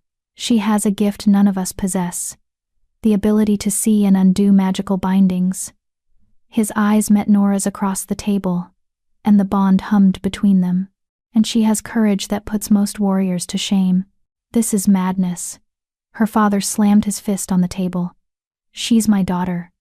I won't send her to die on a desperate gambit, then ask her what she wants. Theron's gaze never left Nora's face. Because unlike the rest of us, she actually has a choice. The weight of both Alpha's attention pressed down on Nora like a physical force. Her wolf was whimpering inside her chest, terrified of the danger, but equally terrified of remaining invisible, of not mattering, of watching wolves die when she might have the power to save them. I want to help, Nora said finally. I want to stop Mordecai before he destroys more lives. And if my gift can make a difference, if it can save even a few wolves from his compulsion, then I have to try. Her father looked like he'd been struck. Nora, I've spent my entire life being invisible, father. Her voice cracked slightly. Being the daughter you couldn't quite look at, because I reminded you that even alpha bloodlines can produce weakness. But I'm not weak. I'm just different. And maybe... She gestured to the map, to the impossible odds they were facing. Maybe different is exactly what we need right now. Silence fell over the war room. Then, slowly, Alpha Donovan bowed his head. You're right, he said quietly. And the admission seemed to cost him greatly. I've been a poor father to you, Nora. I've let my own shame about your Omega status blind me to your actual worth. For that, I apologize. Nora's throat tightened with emotion. It wasn't forgiveness. Years of hurt couldn't be erased with one apology, but it was a start. The strike team leaves at dusk. Theron announced. Small group. Myself. 5 of my best guards. And he looked at Nora. 2 guides who know the territory. Nora for her gift, and 1 other, Vivian, Alpha Donovan said. She knows the eastern wastes better than anyone. If you're going to navigate that terrain in the dark, you'll need her. Agreed. Theron straightened, his expression hardening into the mask of kingship. Alpha Donovan, you'll command the main defense. Use the choke points we discussed. Hold the line as long as you can, but if it looks like you'll be overrun, evacuate the civilians and fall back to reinforce positions. And if you don't succeed? Her father asked. If Mordecai's compulsion isn't broken? Then at least we'll have died trying to do something impossible. Theron's smile was cold.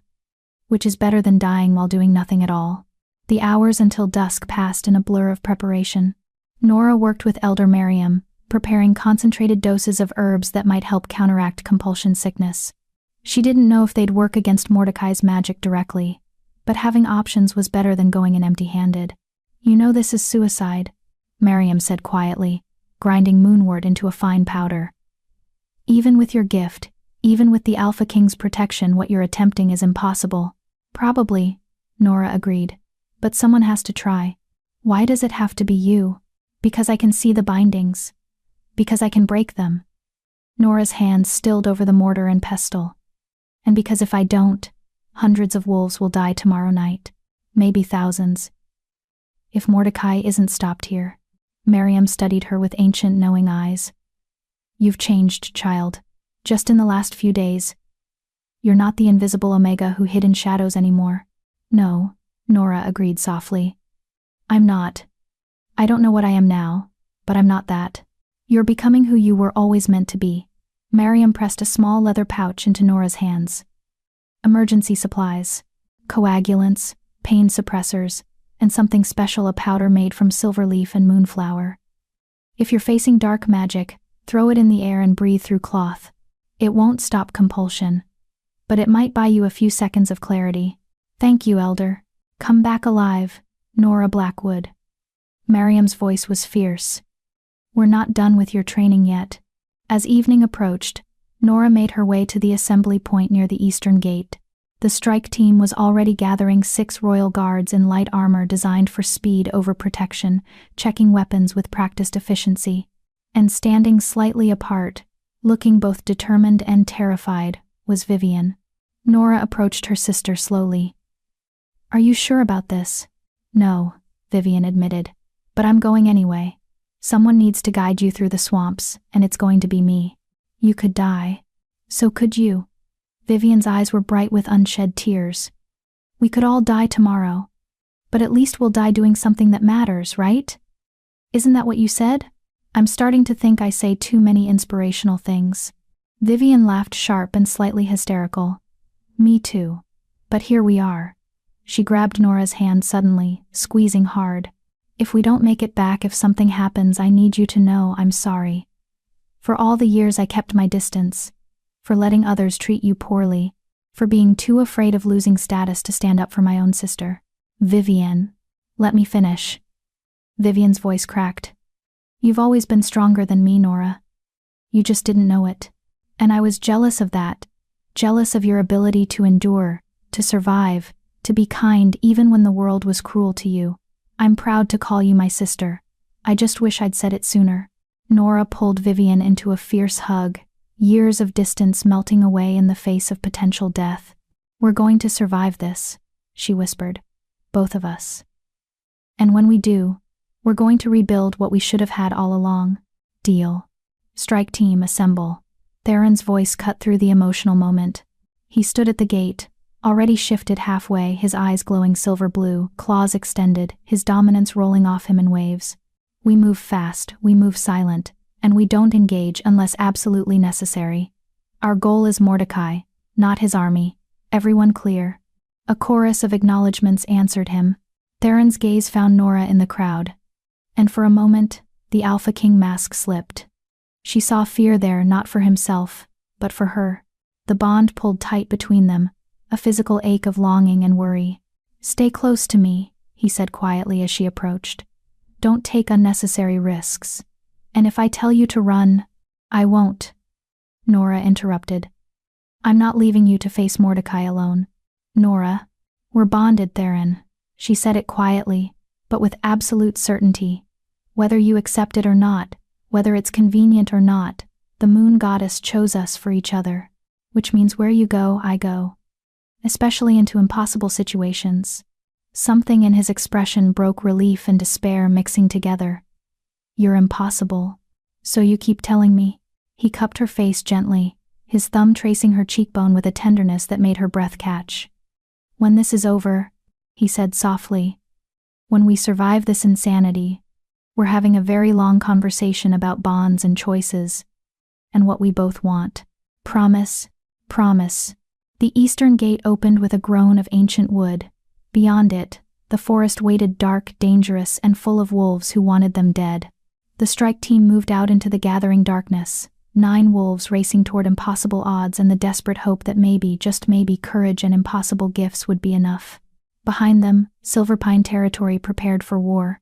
And somewhere in the eastern wastes, the forgotten Alpha smiled, knowing that tomorrow night, he would finally have his revenge. Chapter 9. Breaking the Chains. The eastern wastes were a nightmare made of mud and malice. Nora had never ventured this deep into the territory's forgotten edges, places where the land itself seemed poisoned by decades of neglect and dark magic. Trees grew twisted and wrong, their branches reaching like skeletal fingers toward a sky that couldn't be seen through the thick canopy. The ground was treacherous, solid earth giving way without warning to sinkholes of black water that could swallow a wolf whole. But Vivian moved through it all with the confidence of someone who'd mapped every deadly inch. Stay on the raised ground, she called back quietly, her voice barely carrying over the oppressive silence. The dark patches are quicksand. If you fall in, don't struggle, you'll sink faster. The strike team followed in single file, trusting her guidance absolutely. Theron moved just behind Vivian, his massive form somehow silent despite his size. Nora stayed close to him, flanked by 2 royal guards who'd been assigned specifically to protect her. They'd been traveling for 3 hours, and tension ratcheted higher with each step deeper into Mordecai's territory. How much further? Theron asked quietly. Another hour, maybe less. Vivian's hand signals indicated a path branching left. We're getting close. Can you feel it? Nora could. The air itself felt wrong, thick with malevolent energy that made her skin crawl and her wolf whimper in distress. This wasn't just dark magic. This was corruption so deep it had seeped into the very earth. He's been here a long time, Nora murmured. Decades of hatred, festering in this place. It's poisoned everything. Can you still break his compulsion? One of the guards asked nervously. If the magic is that strong, I can break it, Nora said with more confidence than she felt. I have to. They pressed on. The attack came without warning. One moment the path was clear. The next, 6 bound rogues dropped from the trees like vengeful ghosts, their eyes glowing that terrible red, their movements coordinated with unnatural precision. The strike team scattered, instinct taking over as wolves shifted and engaged. But these rogues were different from the ones that had attacked Silverpine. They were faster, stronger, their compulsion more complete. They fought with suicidal determination, throwing themselves at the strike team without regard for their own survival. They're buying time, Theron snarled, his massive black wolf tearing through one attacker only to have 2 more take its place. Mordecai knows we're here, then we move faster. Vivian had shifted to her golden wolf form, her movements a deadly dance as she protected Nora's flank. This way, there's a ravine, we can lose them in the terrain. The strike team ran, the bound rogues pursuing with relentless fury. Nora stumbled over roots and rocks, her smaller legs struggling to keep pace with the warriors around her. One of the guards grabbed her by the scruff, half dragging her forward as the ground suddenly dropped away into a steep ravine. They slid down in a controlled fall, mud and stones cascading around them. The bound rogues followed, but the narrow terrain forced them into a bottleneck where numbers meant nothing. Theron positioned himself at the choke point, his dominance radiating like a physical wall. 3 rogues tried to force their way past him simultaneously. None succeeded. His jaws closed around throats with brutal efficiency. His claws tore through flesh, and within minutes the ravine floor was slick with blood. But more rogues kept coming. Always more.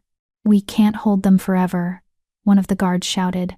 bleeding from a gash across his shoulder. "We need to move. Nora." Theron's voice cut through the chaos. "Can you break their compulsion from here? Weaken Mordecai's hold?" Nora closed her eyes, reaching out with her gift the way she had with Kira. She felt the bindings immediately, dozens of them, threads of dark magic connecting each rogue to a central source somewhere ahead. The corruption was overwhelming, making her want to vomit, but she pushed deeper. And she pulled.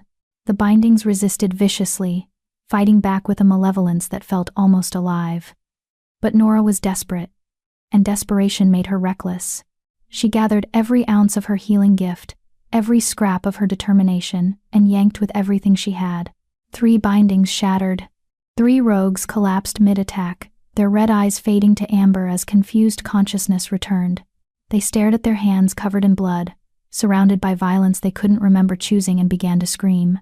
"It's working," Vivian gasped. "Nora, keep going." But Nora was already reaching her limit. Breaking 3 bindings had left her dizzy and nauseous, and there were still dozens more rogues closing in. She couldn't save them all. Not from here. Not without reaching the source. "I need to get closer to Mordecai," she said, her voice strained. "I can't break enough bindings from this distance." Then we push forward. Theron shifted back to human form, his chest heaving with exertion. Guards, defensive formation around Nora and Vivian. We fight our way through. No stopping, no mercy. They moved as one deadly unit, cutting through the compelled rogues with ruthless efficiency. Each wolf that fell was both a victory and a tragedy, freed from compulsion and death, but freed too late to save.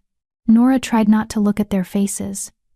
Tried not to think about how many of these rogues had been bound against their will, forced to become weapons in someone else's war. "I'll save the ones I can," she promised herself. "That has to be enough." The ravine opened suddenly into a clearing, and Nora's breath caught. They'd found Mordecai's stronghold. It wasn't a den or a cave like she'd expected. It was a throne, literally a throne, carved from twisted roots and bones, sitting in the center of a circle of standing stones that pulsed with sickly green light. And seated on that throne, surrounded by dozens of bound rogues standing motionless as statues, was the forgotten Alpha himself. Mordecai was ancient, maybe 70 years old in human terms, though wolves could live twice that long if they were strong enough. His hair was iron gray, his face a map of scars and cruelty. But his eyes, moon goddess, his eyes burned with an intelligence and hatred so intense it was almost hypnotic. The Alpha King, Mordecai's voice was surprisingly cultured, refined even. "How kind of you to accept my invitation." "This wasn't an invitation," Theron growled. "This was a declaration of war." Semantics. Mordecai waved a dismissive hand, and the bound rogues around him stirred restlessly. "I've been waiting decades for this moment. Decades of exile, of surviving in these poisoned lands, of watching the northern territories continue their precious hierarchy while rogues like me were cast aside and forgotten." "You were exiled for good reason," Theron countered. "Records say you tried to overthrow the pack system through blood magic. That you compelled wolves against their will. I tried to create equality." Mordecai's voice rose, echoing off the standing stones. "I tried to break the chains that bind Omegas to servitude, that force lesser alphas to bow to greater ones. But the old Alpha Council feared change. They feared what I represented, a world where strength of will mattered more than strength of birth. So you became exactly what they feared," Nora said quietly, stepping forward despite Theron's warning growl. "You compelled hundreds of wolves, stripped them of their free will, turned them into slaves. How is that different from the hierarchy you claim to oppose?" Mordecai's burning gaze fixed on her, and Nora felt the weight of his attention like a physical force. "And who are you, little Omega? Here to speak wisdom to your betters?" "I'm no one," Nora replied, her voice steady despite her terror. "Just an Omega who knows what it's like to be invisible, to be dismissed and overlooked. But I would never force my will on others to prove my worth. I would never steal someone's freedom to validate my own strength." Spoken like someone who's never had to fight for survival. Mordecai stood slowly, his dominance rolling out in waves that made every wolf present flinch. Pretty words from a protected pet, but let me show you what real power looks like. He raised his hand, and every bound rogue in the clearing surged forward as one. The strike team braced for impact, But Nora knew they couldn't win this fight. There were too many rogues, and Mordecai's compulsion was too strong. They'd be overwhelmed in minutes, unless she could stop him at the source. Nora closed her eyes and reached not for the individual bindings, but for the central thread that connected Mordecai to all of his bound wolves. It was massive, a rope of dark magic thick as a tree trunk, pulsing with decades of accumulated power. Breaking it would require more strength than she possessed. But maybe she didn't need to break it. Maybe she just needed to disrupt it. Nora grabbed hold of the central binding and twisted.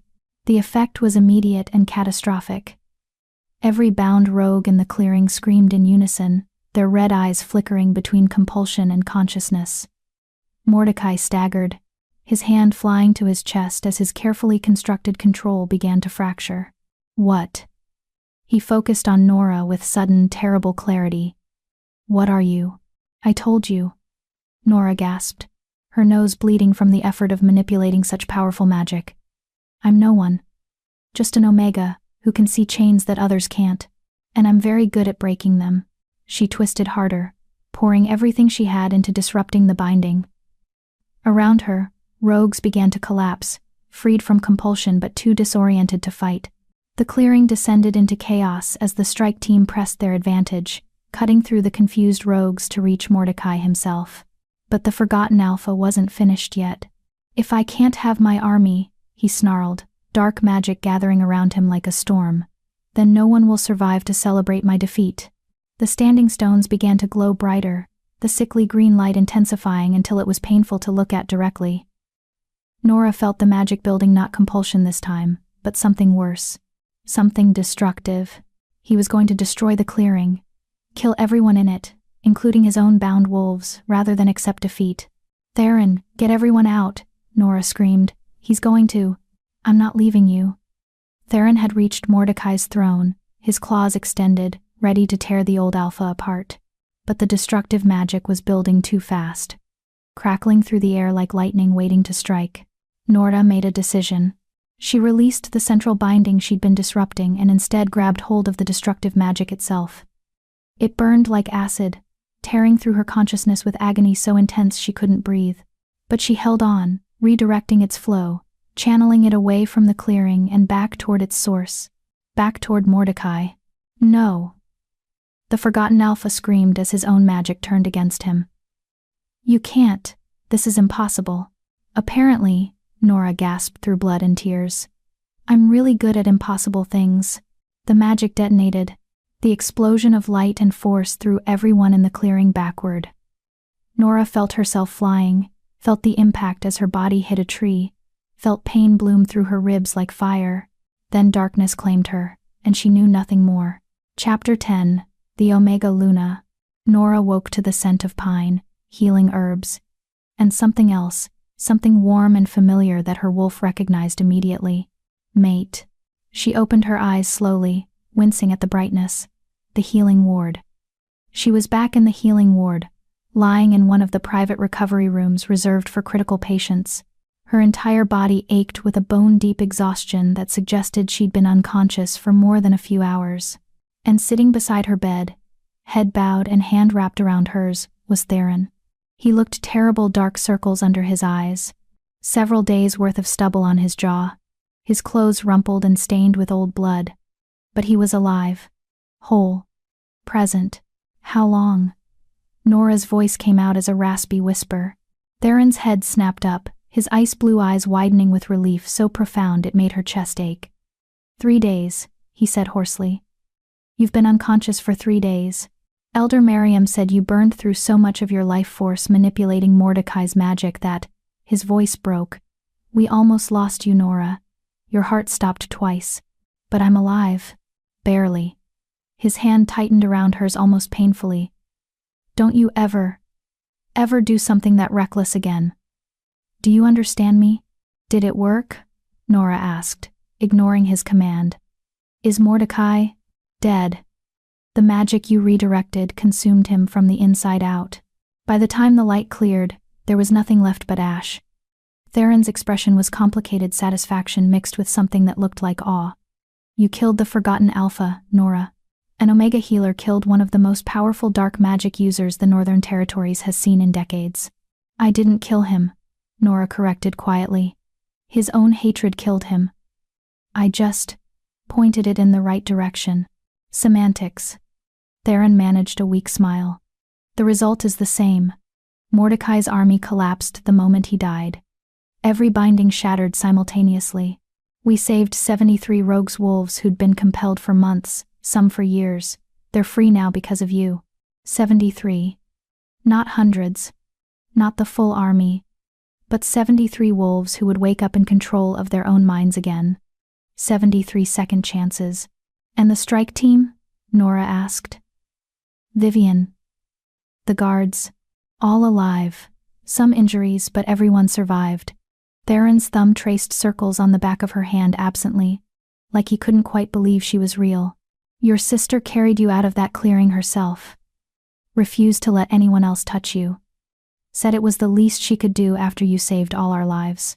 Warmth bloomed in Nora's chest. I need to see her. Need to. Later. Right now, you need to rest. Theron's alpha dominance pressed gently against her, not forcing submission but encouraging compliance. Your body went through something traumatic. Miriam said you need at least another week of bed rest before. Theron. Nora squeezed his hand. We need to talk. About the bond. About what happens next. His expression shuddered slightly, the vulnerable relief replaced by careful neutrality. I know. I've been thinking about nothing else while you were unconscious. And? He was quiet for a long moment, his ice blue eyes searching her face like he was trying to memorize every detail. I made you a promise, he said finally. That when this was over we'd have a conversation about choices, about what we both want. I remember. The problem is... He stood abruptly, pacing to the window, his broad shoulders tense. I don't know how to want things anymore, Nora. I've spent 5 years being the Alpha King, making decisions based on duty, on strategy, on what's best for the territories. Personal wants became irrelevant. And now? Now I'm terrified. The confession came out raw and honest. I'm terrified that if I claim you as my mate, I'll destroy you. The scrutiny you'll face, the expectations, the wolves who'll say an Omega has no place beside a king, it will be brutal. And you? He turned back to her, his expression anguished. You deserve better than spending your life fighting battles you never asked for. Nora pushed herself into a sitting position despite the protests from her healing ribs. Do I get a say in what I deserve? Nora. Of course, but then stop deciding for me. She swung her legs over the side of the bed, ignoring the dizziness that threatened to pull her back down. Stop trying to protect me from choices that are mine to make. Yes, claiming the mate bond will be hard. Yes, there will be wolves who question whether an Omega belongs beside an Alpha King. But you want to know what I think? Theron crossed back to her in 3 long strides, his hands steadying her automatically. What? I think the Moon Goddess knew exactly what she was doing when she paired us. Nora placed her palm over his heart, feeling it thunder beneath her touch. You needed someone who understands what it means to be overlooked, who knows how to see the wolves everyone else dismisses, who can remind you that being king doesn't mean you have to stop being Theron. And you? His voice was barely above a whisper. What do you need? Someone who sees me. Really sees me, not as an Omega or a weakness or a mistake, but as... She faltered, emotion clogging her throat, as someone worth fighting for. Worth the complications. Worth the impossible. Theron cupped her face with both hands, his touch infinitely gentle. You're worth everything, he said fiercely. You're worth kingdoms and wars, and every impossible battle the Moon Goddess could throw at us. But claiming you as Luna Queen means asking you to fight those battles beside me. Every day, for the rest of our lives. Then ask me, Nora, ask me, Theron. She held his gaze steadily. Stop trying to make the noble choice and make the honest one. Ask me what I want. The silence stretched between them, heavy with years of loneliness and duty finally confronting the possibility of something real, something chosen. Do you want to be my mate? Theron asked finally, his voice shaking. My Luna Queen? Knowing everything it will cost you, everything you'll have to endure, do you want this bond? Yes. The answer came without hesitation. Yes. I want it. I want you. I want the complications and the battles and the impossible expectations because I want to face them together. Because I'm tired of being invisible, and you're tired of being alone, and maybe together we can figure out how to be both strong and whole. Something broke in Theron's expression, the last barrier between the Alpha King and the man beneath. He pulled her close, careful of her injuries, and pressed his forehead against hers. The territories are going to lose their minds, he murmured. Probably. Your father might actually have a stroke. Definitely. And Vivian, Moon Goddess. I was supposed to choose Vivian. She's been preparing for this her entire life. I'll talk to her. Nora's hands fisted in his shirt. She'll understand. She might even be relieved. How can you be sure? Because she told me herself she doesn't want to marry duty. She wants to be chosen for who she is, not what she represents. Nora pulled back just enough to meet his eyes. Besides, I think there's a certain beta who's been watching her with more than professional interest. Someone who sees the fierce warrior beneath the political grooming. Theron blinked in surprise. Garrett? Your sister and Garrett? You're the Alpha King, not the romance expert. Nora managed a weak smile. Trust me on this one. He laughed, a real laugh, warm and genuine and surprised. Then his expression turned serious again. If we do this, I'm going to need you to be honest with me, always. When I'm being too cold, too calculating, too much king, and not enough Theron, I need you to tell me. Deal. And I need you to remind me that being Omega doesn't mean being weak. That having healing gifts instead of warrior strength doesn't make me less valuable. That's easy. You're the strongest wolf I've ever met. He kissed her forehead gently. You saved 73 lives by facing down a dark magic user, when you had every reason to run. You carried my captain 5 miles through a deadly storm. You see worth in wolves that everyone else overlooks. If that's not strength, I don't know what is. Even though I can barely shift? Even though my wolf is small and weak? Your wolf is exactly what she's meant to be. Theron's hand came up to cradle the back of her head. And so are you. The bond between them flared suddenly. No longer a painful pull, but a warm certainty, 2 pieces finding their proper place. Nora felt her wolf rise up joyfully, no longer fighting against what she was but celebrating it. Because their mate saw them, valued them, chose them not despite their differences but because of them. There's one more thing, Theron said quietly. The marking. To complete the mate bond, we'll need to. I know. Nora's hand drifted to her neck, where the Luna's mark would go. When? Traditionally it's done publicly. In front of the pack, and visiting dignitaries. A ceremony that, I don't care about tradition. Nora met his eyes steadily. I care about us. About making this real. Theron's smile was soft and genuine. Then we do it our way. When you're healed. When you're ready. And damn what tradition demands. A knock at the door interrupted them. Elder Miriam poked her head in, her weathered face creasing into a knowing smile. I see the patient is awake. And entertaining the Alpha King. No less. Miriam. Nora began. Save your explanations, child. Half the pack already knows you're bonded to him. Miriam moved into the room with a tray of healing tea. The bond scent has been obvious to anyone with a working nose for the past 3 days. Now drink this, both of you. And Theron. She fixed him with a stern look. Stop hovering. The girl needs rest. Not you staring at her like she's going to vanish. I nearly lost her, Theron said quietly. Twice. Then don't waste the second chance by keeping her awake when she should be healing. But Miriam's voice was gentle, understanding. Go. Make your announcements. Deal with the political fallout. She'll still be here when you return. Theron looked like he wanted to argue, but the healer's logic was sound. He pressed one more kiss to Nora's forehead, lingering, reluctant, then forced himself toward the door. Theron. Nora called out. He turned back. Thank you. For seeing me. His smile was worth every battle to come. Thank you for being worth seeing. The announcement came 3 days later, when Nora was finally strong enough to stand for more than a few minutes. The great hall was packed. Silver Pine pack, visiting delegates, the freed rogues who'd chosen to stay and integrate rather than return to solitary lives. Tension hung thick in the air as Theron stood at the raised platform.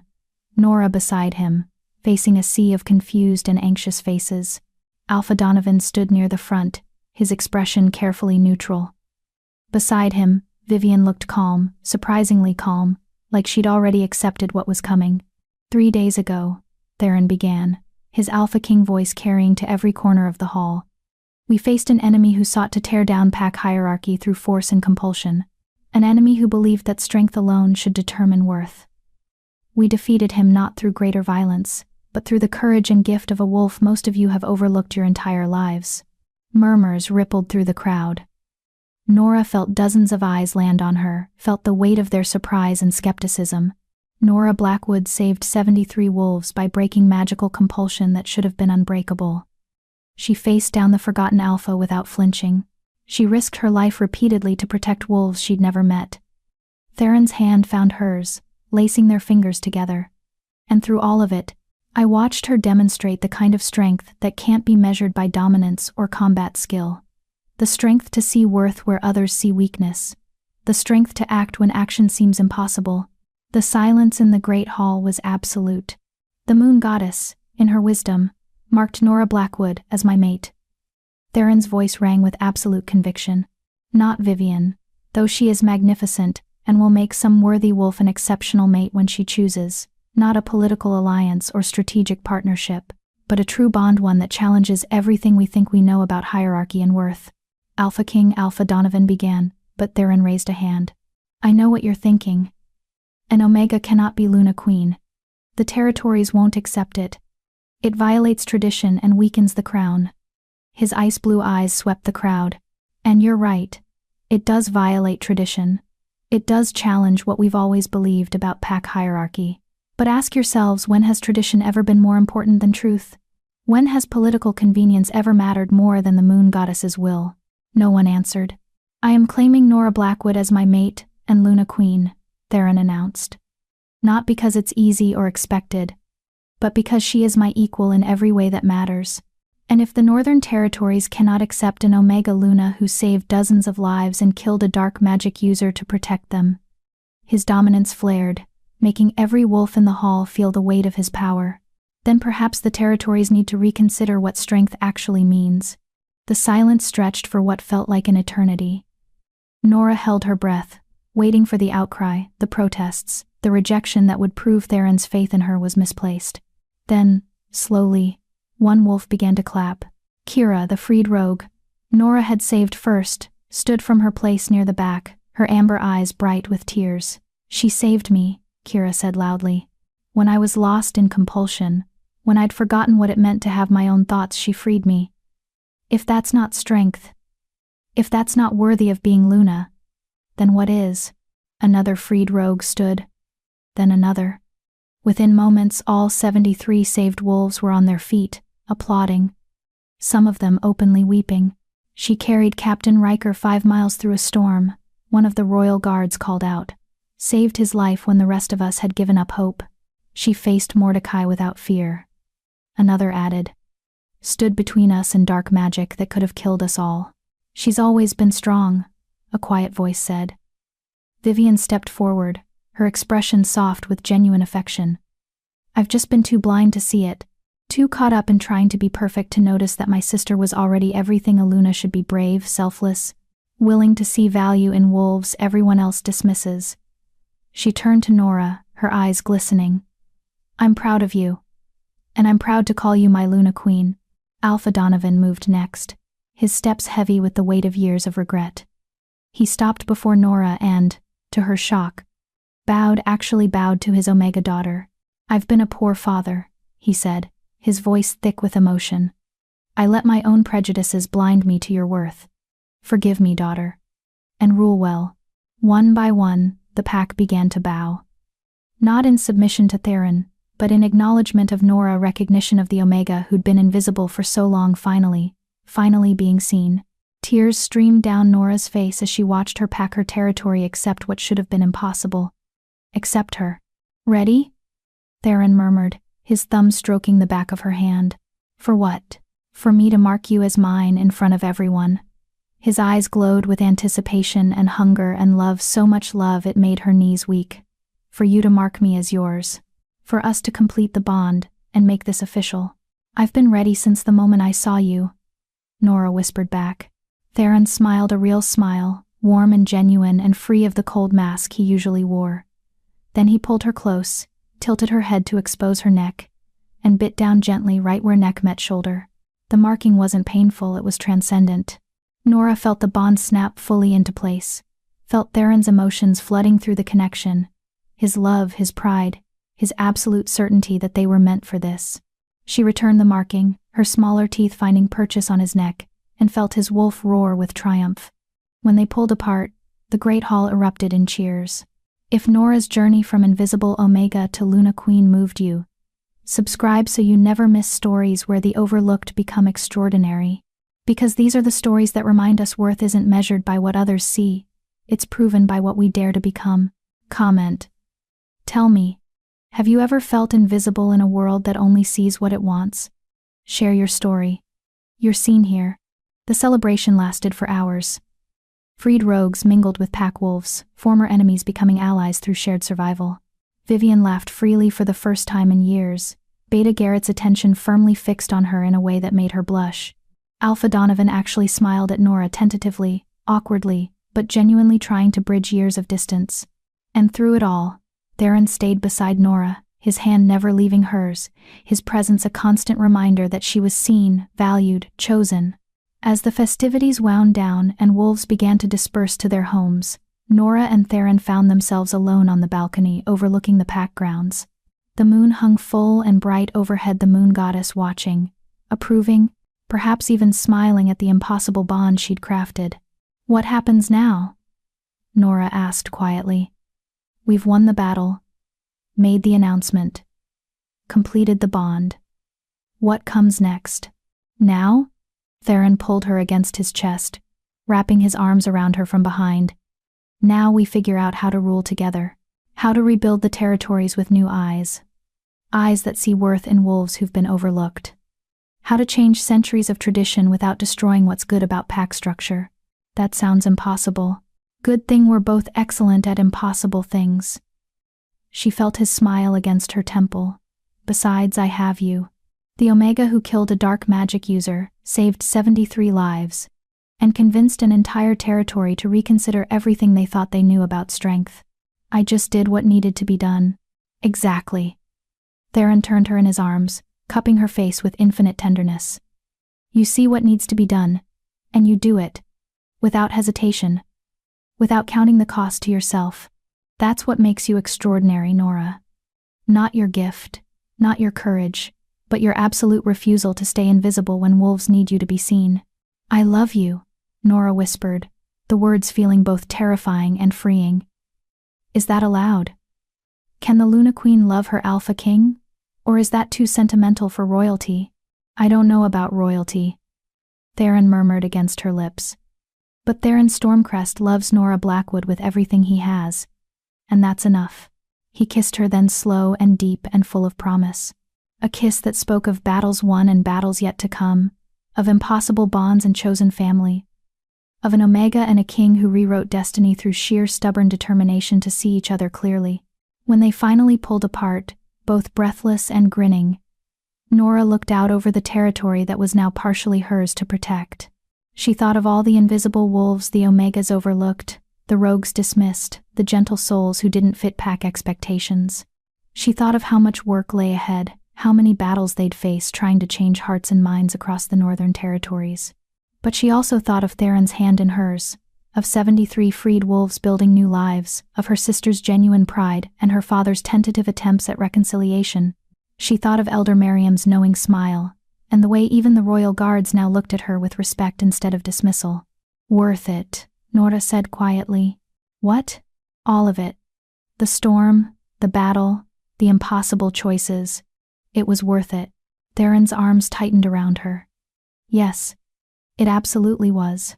And as the moon watched over Silverpine territory, the Omega Luna and her Alpha King stood together, two impossible souls bound by the moon goddess's wisdom, ready to face whatever came next. Because sometimes the greatest strength isn't the ability to conquer.